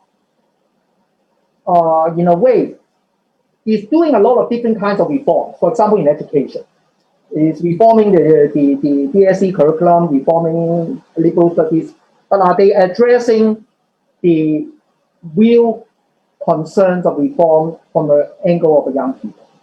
I'm not saying that they should not provide more support for career development and all that, or even internship. I support it entirely. But is that the real issue?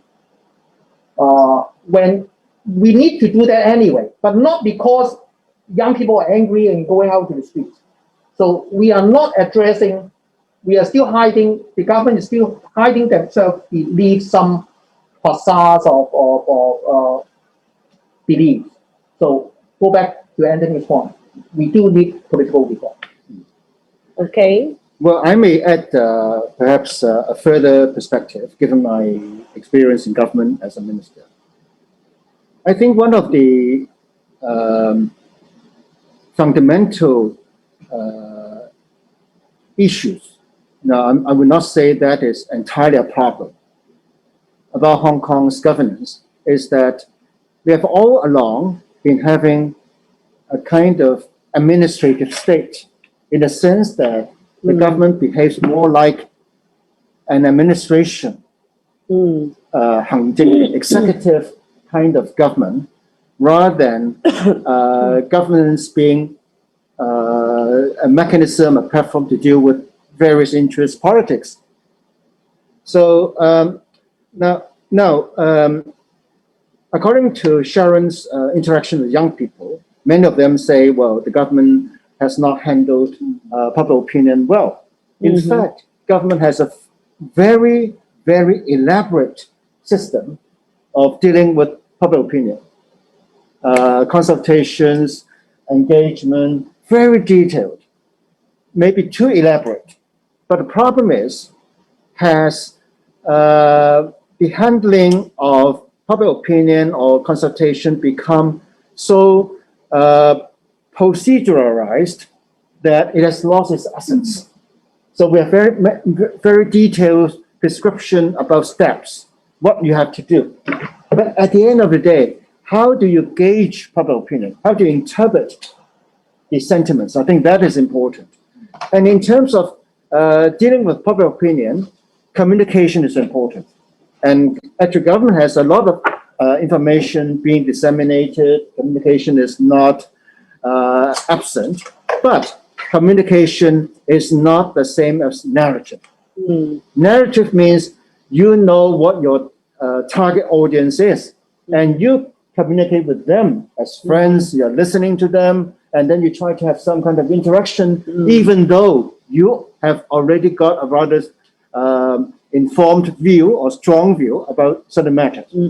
So I think narrative, in other words, telling a story, bringing people on side, bringing them into the story. I think that's important, as what the current situation about COVID-19 shows. I think government has a lot of information, but the narrative side perhaps needs to be improved.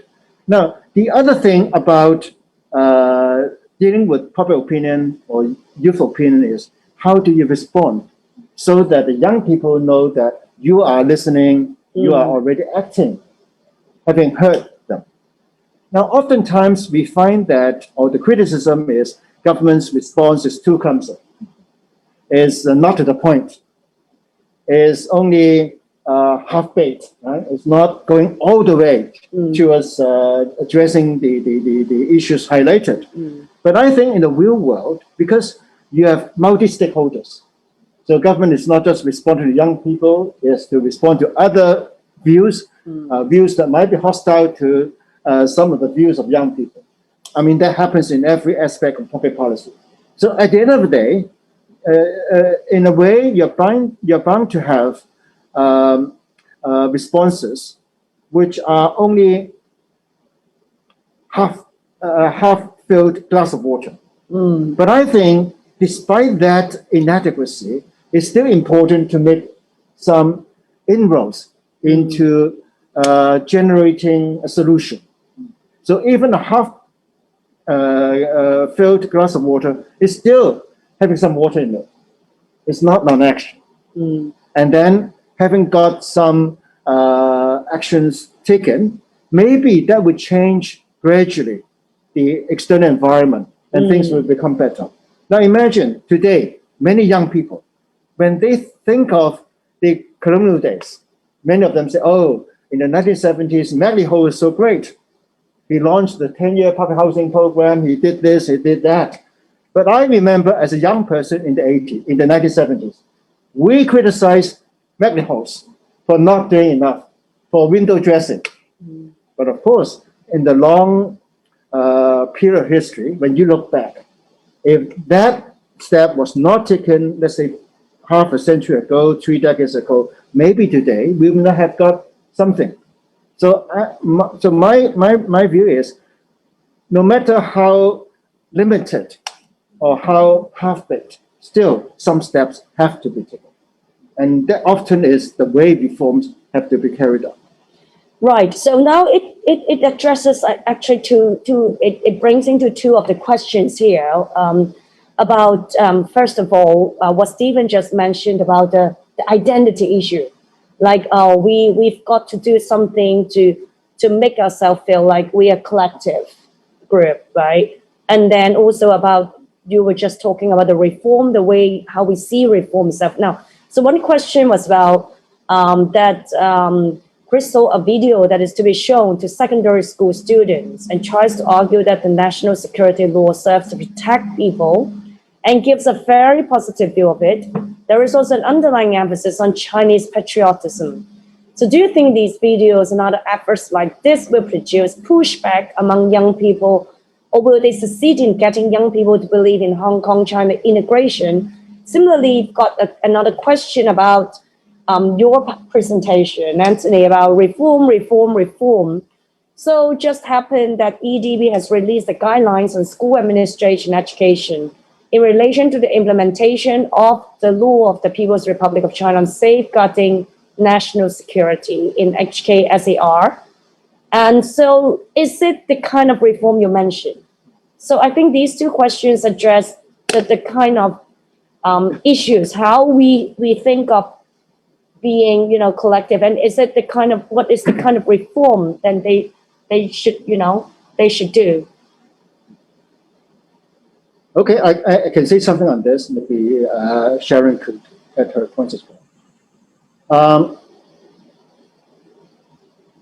Over the past last 1.5 hours, when we talk about the fear of young people, we have been saying, okay, young people, they do not have trust in Hong Kong, they have distrust in government, they are losing confidence in the future of Hong Kong. Now, there's one aspect of distrust that we have not touched upon. And in fact, in most media in Hong Kong, and that is the distrust of China, the distrust of Beijing in Hong Kong. which is part of the overall situation. Now, that's why I think the point about China-Hong Kong integration highlighted by the viewer who asked the question is important.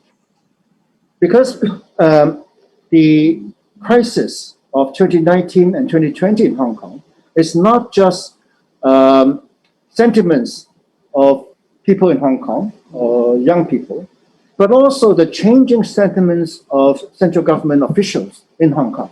They are losing trust in Hong Kong because they see signs of Hong Kong trying to break away from the nation.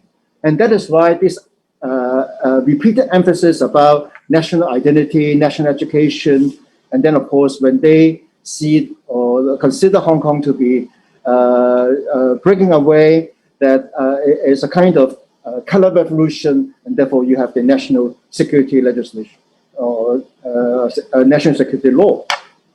Now, the video that the viewer points to, I guess that's probably a government video.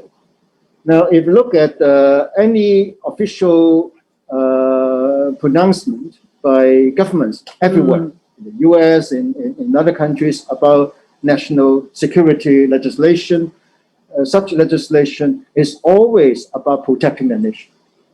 Recently in Australia, they have just strengthened their own national security law, again, to protect the Australians, to make Australia safer from foreign threat, from any undue design by foreign powers. So now that is something I would say as taken for granted. I mean, it's bound to be like that. But the real issue is national security law can address perhaps some imminent problems regarding law and order, regarding whether the government, or in this case, the central government, feels comfortable enough about the situation in Hong Kong within what it regards as national security. But all those issues about young people's response sentiments that we have just discussed. Now, these issues cannot be just addressed by national security law. And in fact, because this is legislation about national security law, therefore, people implementing the national security law may not be in the best position, or they may not know best on how to deal with young people. So whether or not the current set of national security law is appropriate is the point that could be debated separately. But I don't think that can be the answer to the overall question of the fear of young people in Hong Kong. Exactly, exactly. But then that actually also prompts me into the question I sent before to all the speakers, that this whole thing about the NSL, and then the people are getting even more worried and also angrier. That comes to the point when I wanted to ask is that, so do you think the youth's distrust to the government is valid and justifiable, right? Because of all these, a series of mishandling of the situation, isn't it? Starting from the anti-EdUHK movement, when the government fails to address the concern of the public in time. It's not just about the young people, right? It's about the fury of a lot of people at that time. And then now subsequently, we've seen a lot of measures that is more about tightening instead of like really trying to talk or to talk with the people or to trying to really address the concerns. So my question is, do you think that the government, in terms of the reform, rather than just focusing on the enforcement part, they have to do something else? And what would be the something else?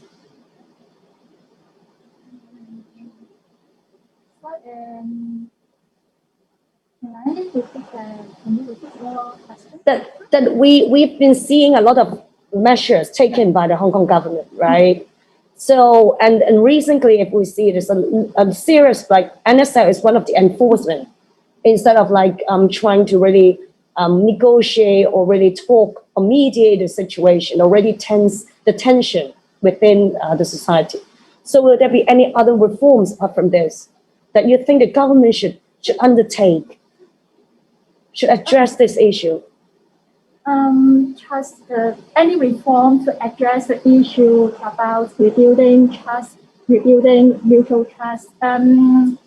Yes, there must be something we can do or the government can do to help rebuild mutual trust between the government and the youth. For me, my observation is trust. It is a long road to rebuild trust. Communication, interaction are all important elements to rebuild trust. The government must make good use of any opportunity to reach our young people, to explain or to have a better understanding of what the young people are thinking. When I interviewed with my case, they really straightforward in explaining what they think and how they feel.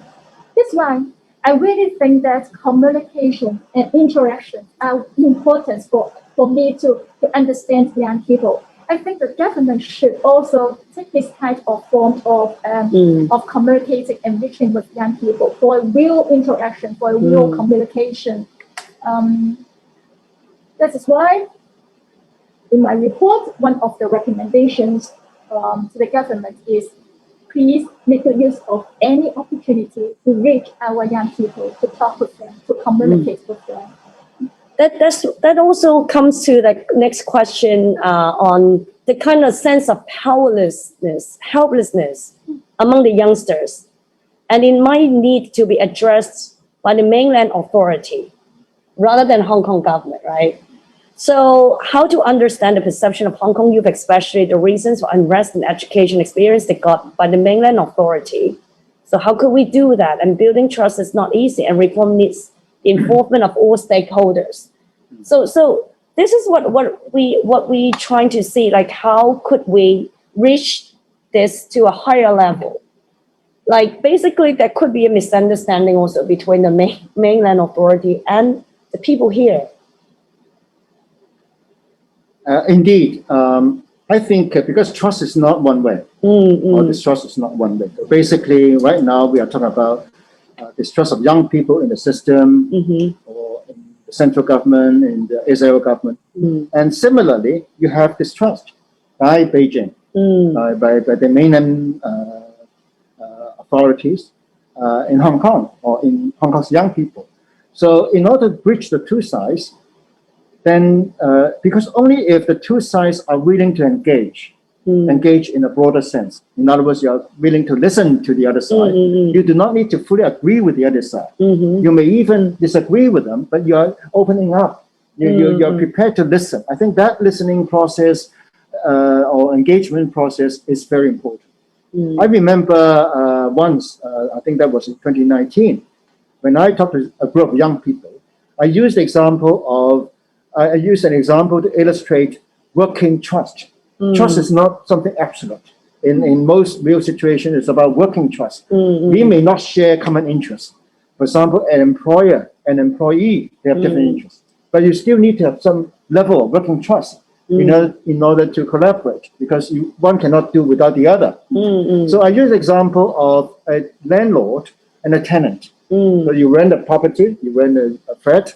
Now, if both sides have sufficient trust in the other side, actually you don't have the landlord coming to inspect the premises every day or every hour and then say, well, you can't hang your picture here, you can't destroy that part of the building, and every time taking out the tenancy agreement as the contract. Now, if you have enough working trust, actually you will become more tolerant. You're willing to provide more flexibility, free space to the other side. And if you look at Hong Kong, after 1997, for a number of years, actually, that level of working trust was there. And actually, Beijing tried not to get involved in the day-to-day matters. But of course, things have changed. And then, of course, the reaction of younger people has also changed. And that has that kind of distrust or that kind of nervousness has actually permeated into other spheres of our society, in schools, in civil society. And that is not conducive to rebuilding trust. So in order to rebuild trust, I think we have, first of all, to open up different stakeholders, different authorities. And then young people, of course, they also need to be prepared to listen to others. Yes.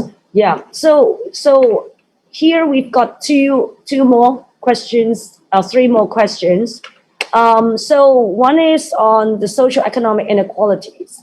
So do you think socio-economic inequalities, perceived inequalities, have any correlation with political actions of the younger generation? So any speaker can comment?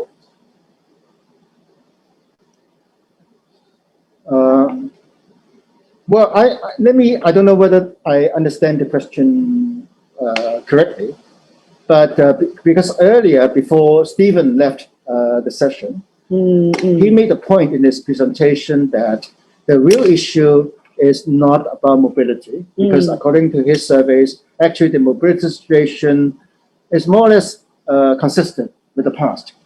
Nothing drastic has happened. But then it depends on how you define mobility as perceived by the ordinary people, including young people. Because in an academic study, you define mobility as, okay, jobs, or the classification of jobs, and also, of course, education attainment. And you find, well, actually, more young people have attained a high level of education. They are still in jobs in a particular class.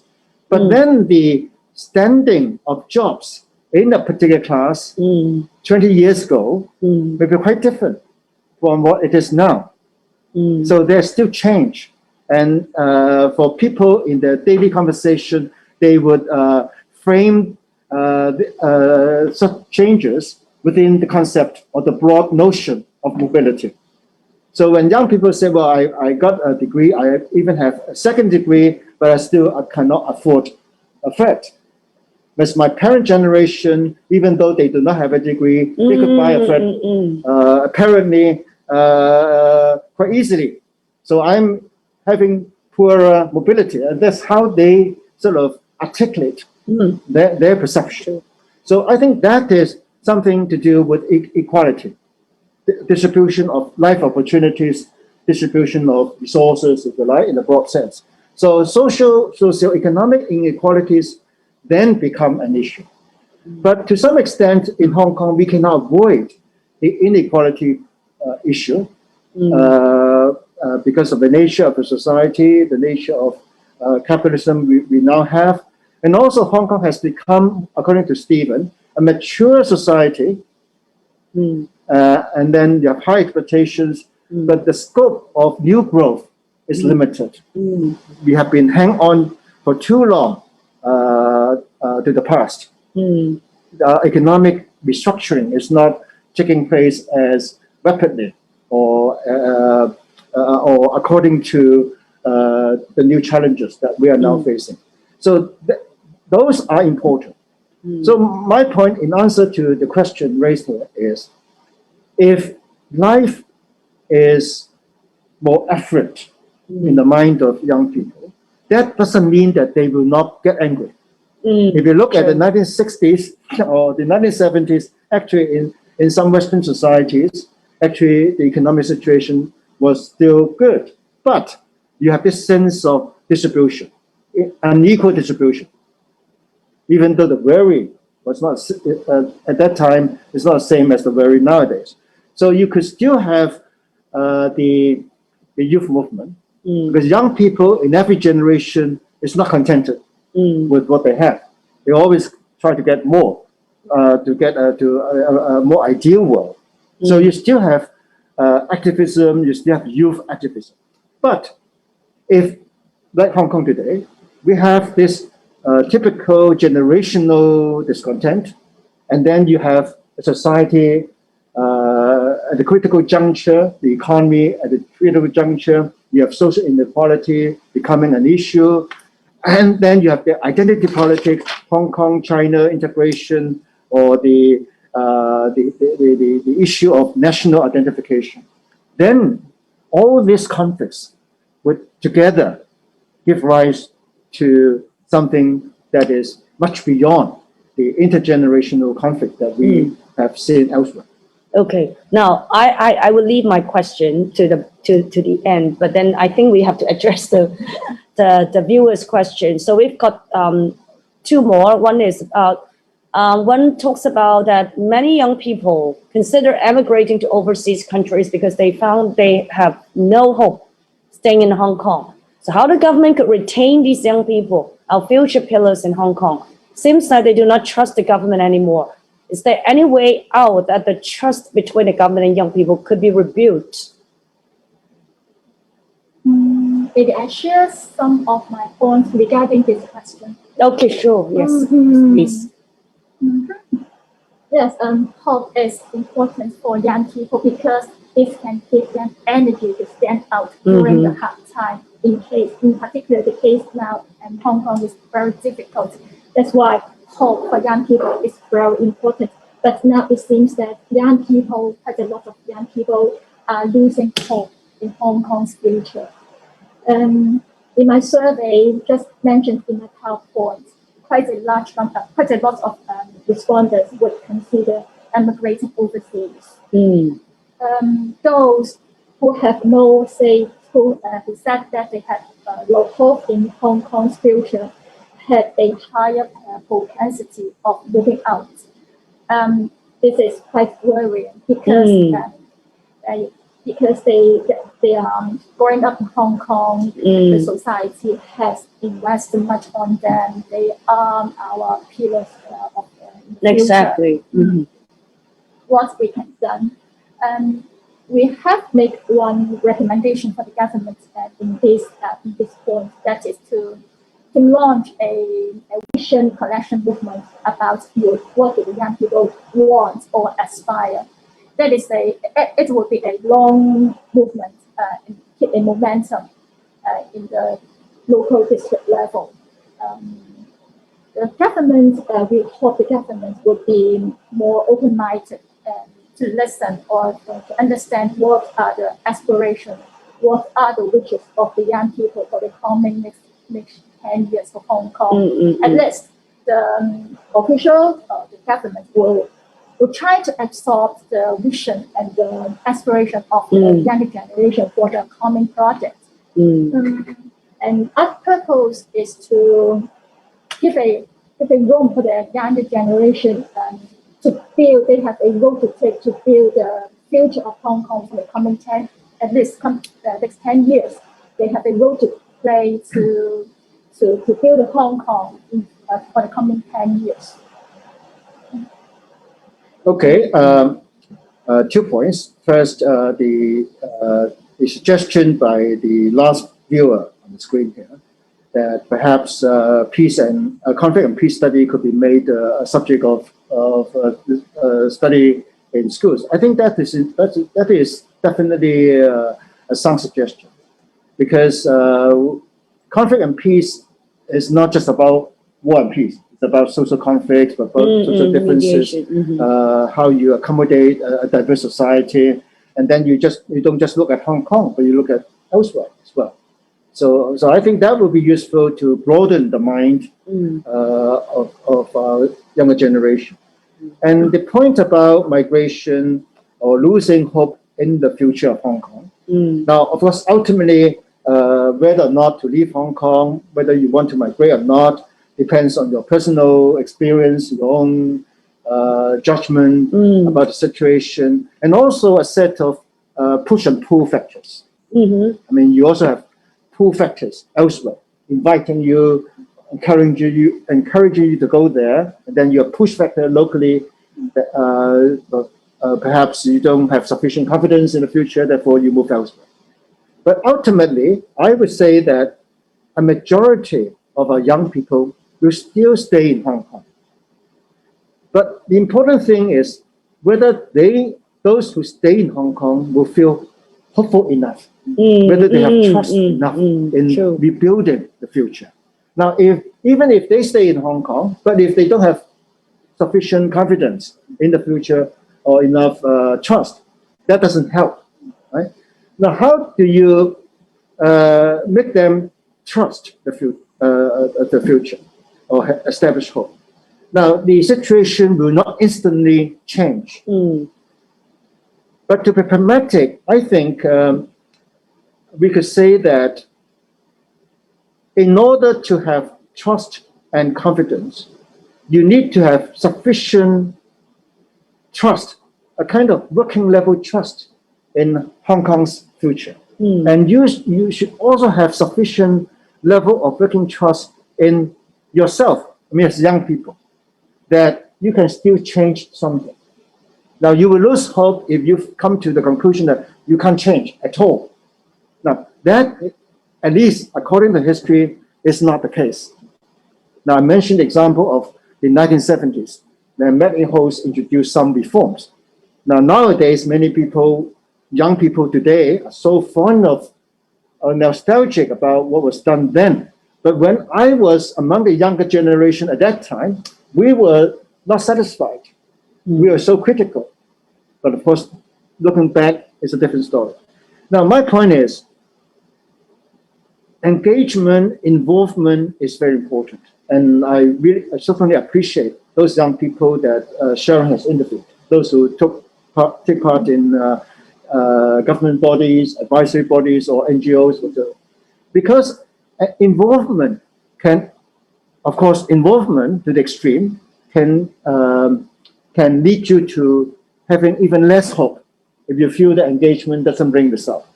But on the other hand, depending on what your expectations are, engagement can also sustain some hope in changing the course of event. Now, I mentioned one example. In 1973, there was a campaign in Hong Kong against corruption, okay, launched by the Hong Kong Federation of Students. And one of the core members of that campaign later on became a member of the first generation of ICAC officers. And ICAC was set up in 1974. He took part in the ICAC when the ICAC was established by a colonial administration that student activists at that time totally tried to disassociate from. Now, so my point is, get involved. Do what you can. Now, you don't have unrealistic expectations, but try to work within the confines of some limits that you may not agree with, but still the world is full of constraints and limits. Try your best, push forward, and maybe gradually some changes might happen, no matter how incremental. Okay, that's a very positive, encouraging point of view. And certainly, of course, we also hope that the government would improve itself by listening more to the young people and not commenting that they have no stake in the society, because every single person living in this city has stake and they care. And then we have this question, and I think it's very interesting. The viewers ask, mainland citizens are really shocked by the media newspaper reported on the 2019 protest, especially young and educated ones. A lot of young people have bad impression to Hong Kong after last year's protest. What suggestion you have for young people here in mainland to change the impression to Hong Kong? From my personal point of view, I believe Hong Kong will be better and better.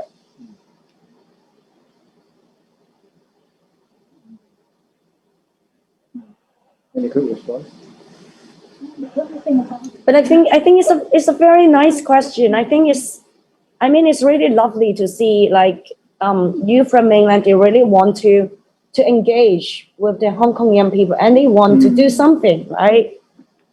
Well, two quick responses.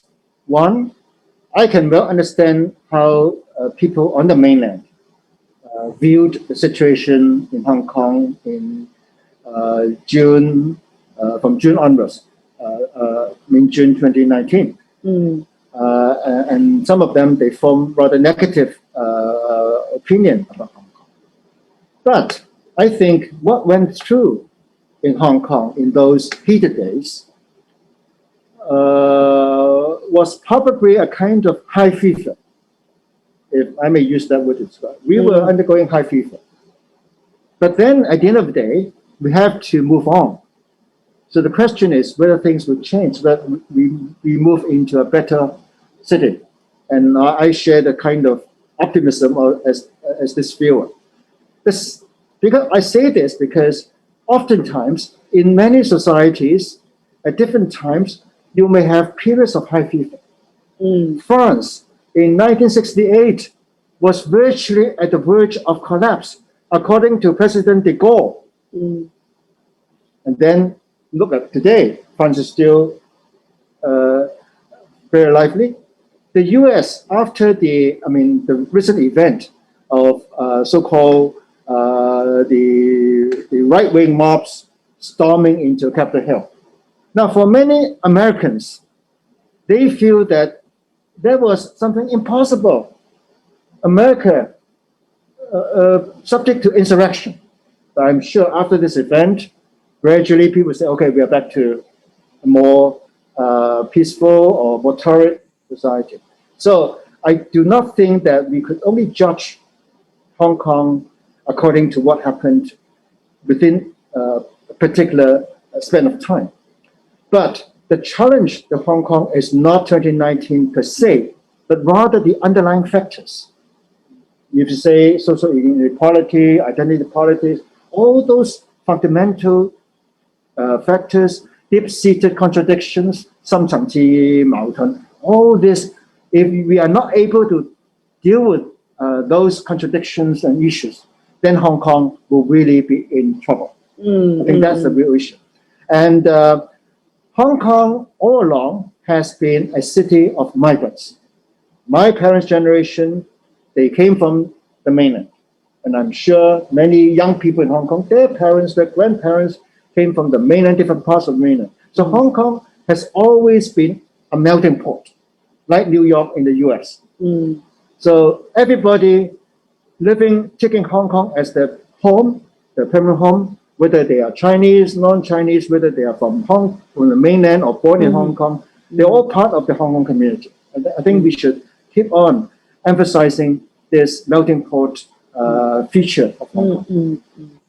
So when asked for the suggestion to change the impression, I think one of the best thing is, I think the students, mainland students who study in Hong Kong, you know about how they are. You can be the ambassador to spread about what your impressions are about Hong Kong students and through your interactions with them. And I believe this is also very effective, right? So we've got another question about liberal studies, and Stephen just left, but he will be one of the best person to answer. But then let's take a look at the question. The liberal studies as a core subject of senior secondary school education was criticized to be part of the reasons for young people's involvement in social movements. Do speakers agree with this criticism? What can schools do to make young people feel hopeful and trusting? Social movements. I have some thoughts to share. Sure. The social movements in the past 2 years are very large scale. Not only the young people took part in it, actually, Yes. all walks of life of people in Hong Kong. Exactly, yes. To the street. They are coming from different backgrounds, different classes with different opinions. Correct, yes. Then it seems that there is something go wrong or weaknesses of the governance of the government. Yes, exactly. Some weaknesses the government has to face with and to find out why different class or background of people will go to the street. It is my observation. Okay, on liberal studies as a core subject. Now, first of all, I should say that from day one, we're talking about over a decade ago, when liberal studies was introduced as a core subject, I had certain reservations about whether or not it should be an examinable subject in the DSE. And also the way of examination, right? The way of giving scores. But despite all that, now I'm not commenting on how the liberal studies has been taught by teachers in schools. That's a separate issue. But in terms of design, curriculum design, I think Hong Kong was quite a vanguard in the early days. In fact, some other countries, their education ministers came to Hong Kong, including the UK at that time, to see how Hong Kong can do it, because they feel that this is something quite challenging. And they would like to learn how Hong Kong can really introduce liberal studies in high schools, not universities, because in universities, you have the US universities all along promoting liberal education, general studies, general education. But despite all these doubts or contentions about how it could be taught in classrooms, I think it is too simplistic to link liberal studies to a youth uprising, if you like. Because, well, my days, we did not have youth studies, liberal studies. In my days, we are still under the old education policy of the British colonial government, which under the law forbade any talk about politics in classrooms. I remember in my high school, whenever the month of October came, well, we tried to be politically correct in our own nationalist way. So we put the PRC flag and the Taiwan, the Republic of China flag on the classroom board. And we were scolded by our teachers. Why are you involved in politics? We did not have liberal studies. We did not have civic education even in the 70s, in the 60s. So my point is, if we assume that, okay, all these problems about young people reacting or responding sometimes so radically and violently, oh, that's because of a particular school subject, that's because of the problems of teachers, I think we are simplifying the problem. Yes, totally agree. Because a lot of, as what Sharon said as well, like a lot of people who went out to the street are not those people who have studied liberal studies.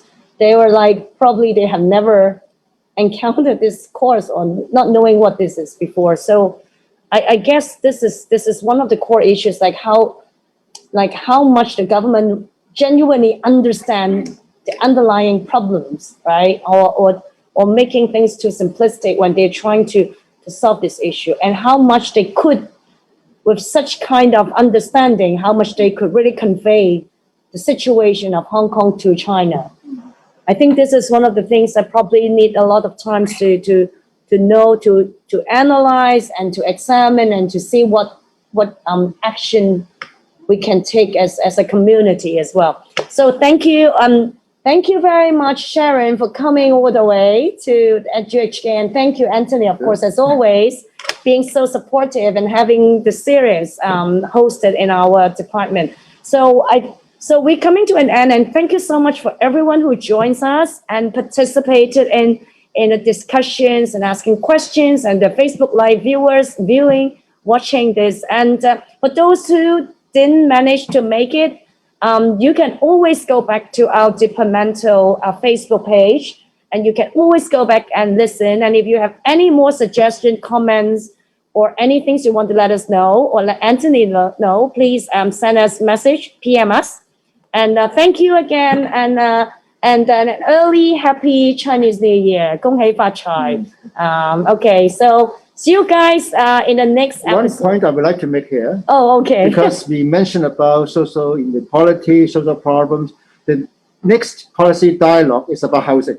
Right. At the end of this month. Okay, so watch great. out for it. Yeah. So we'll be seeing you all in the next episode of the Anthony Cheung Policy Dialogue series. Okay, so we'll see you next time. Bye-bye. Bye-bye.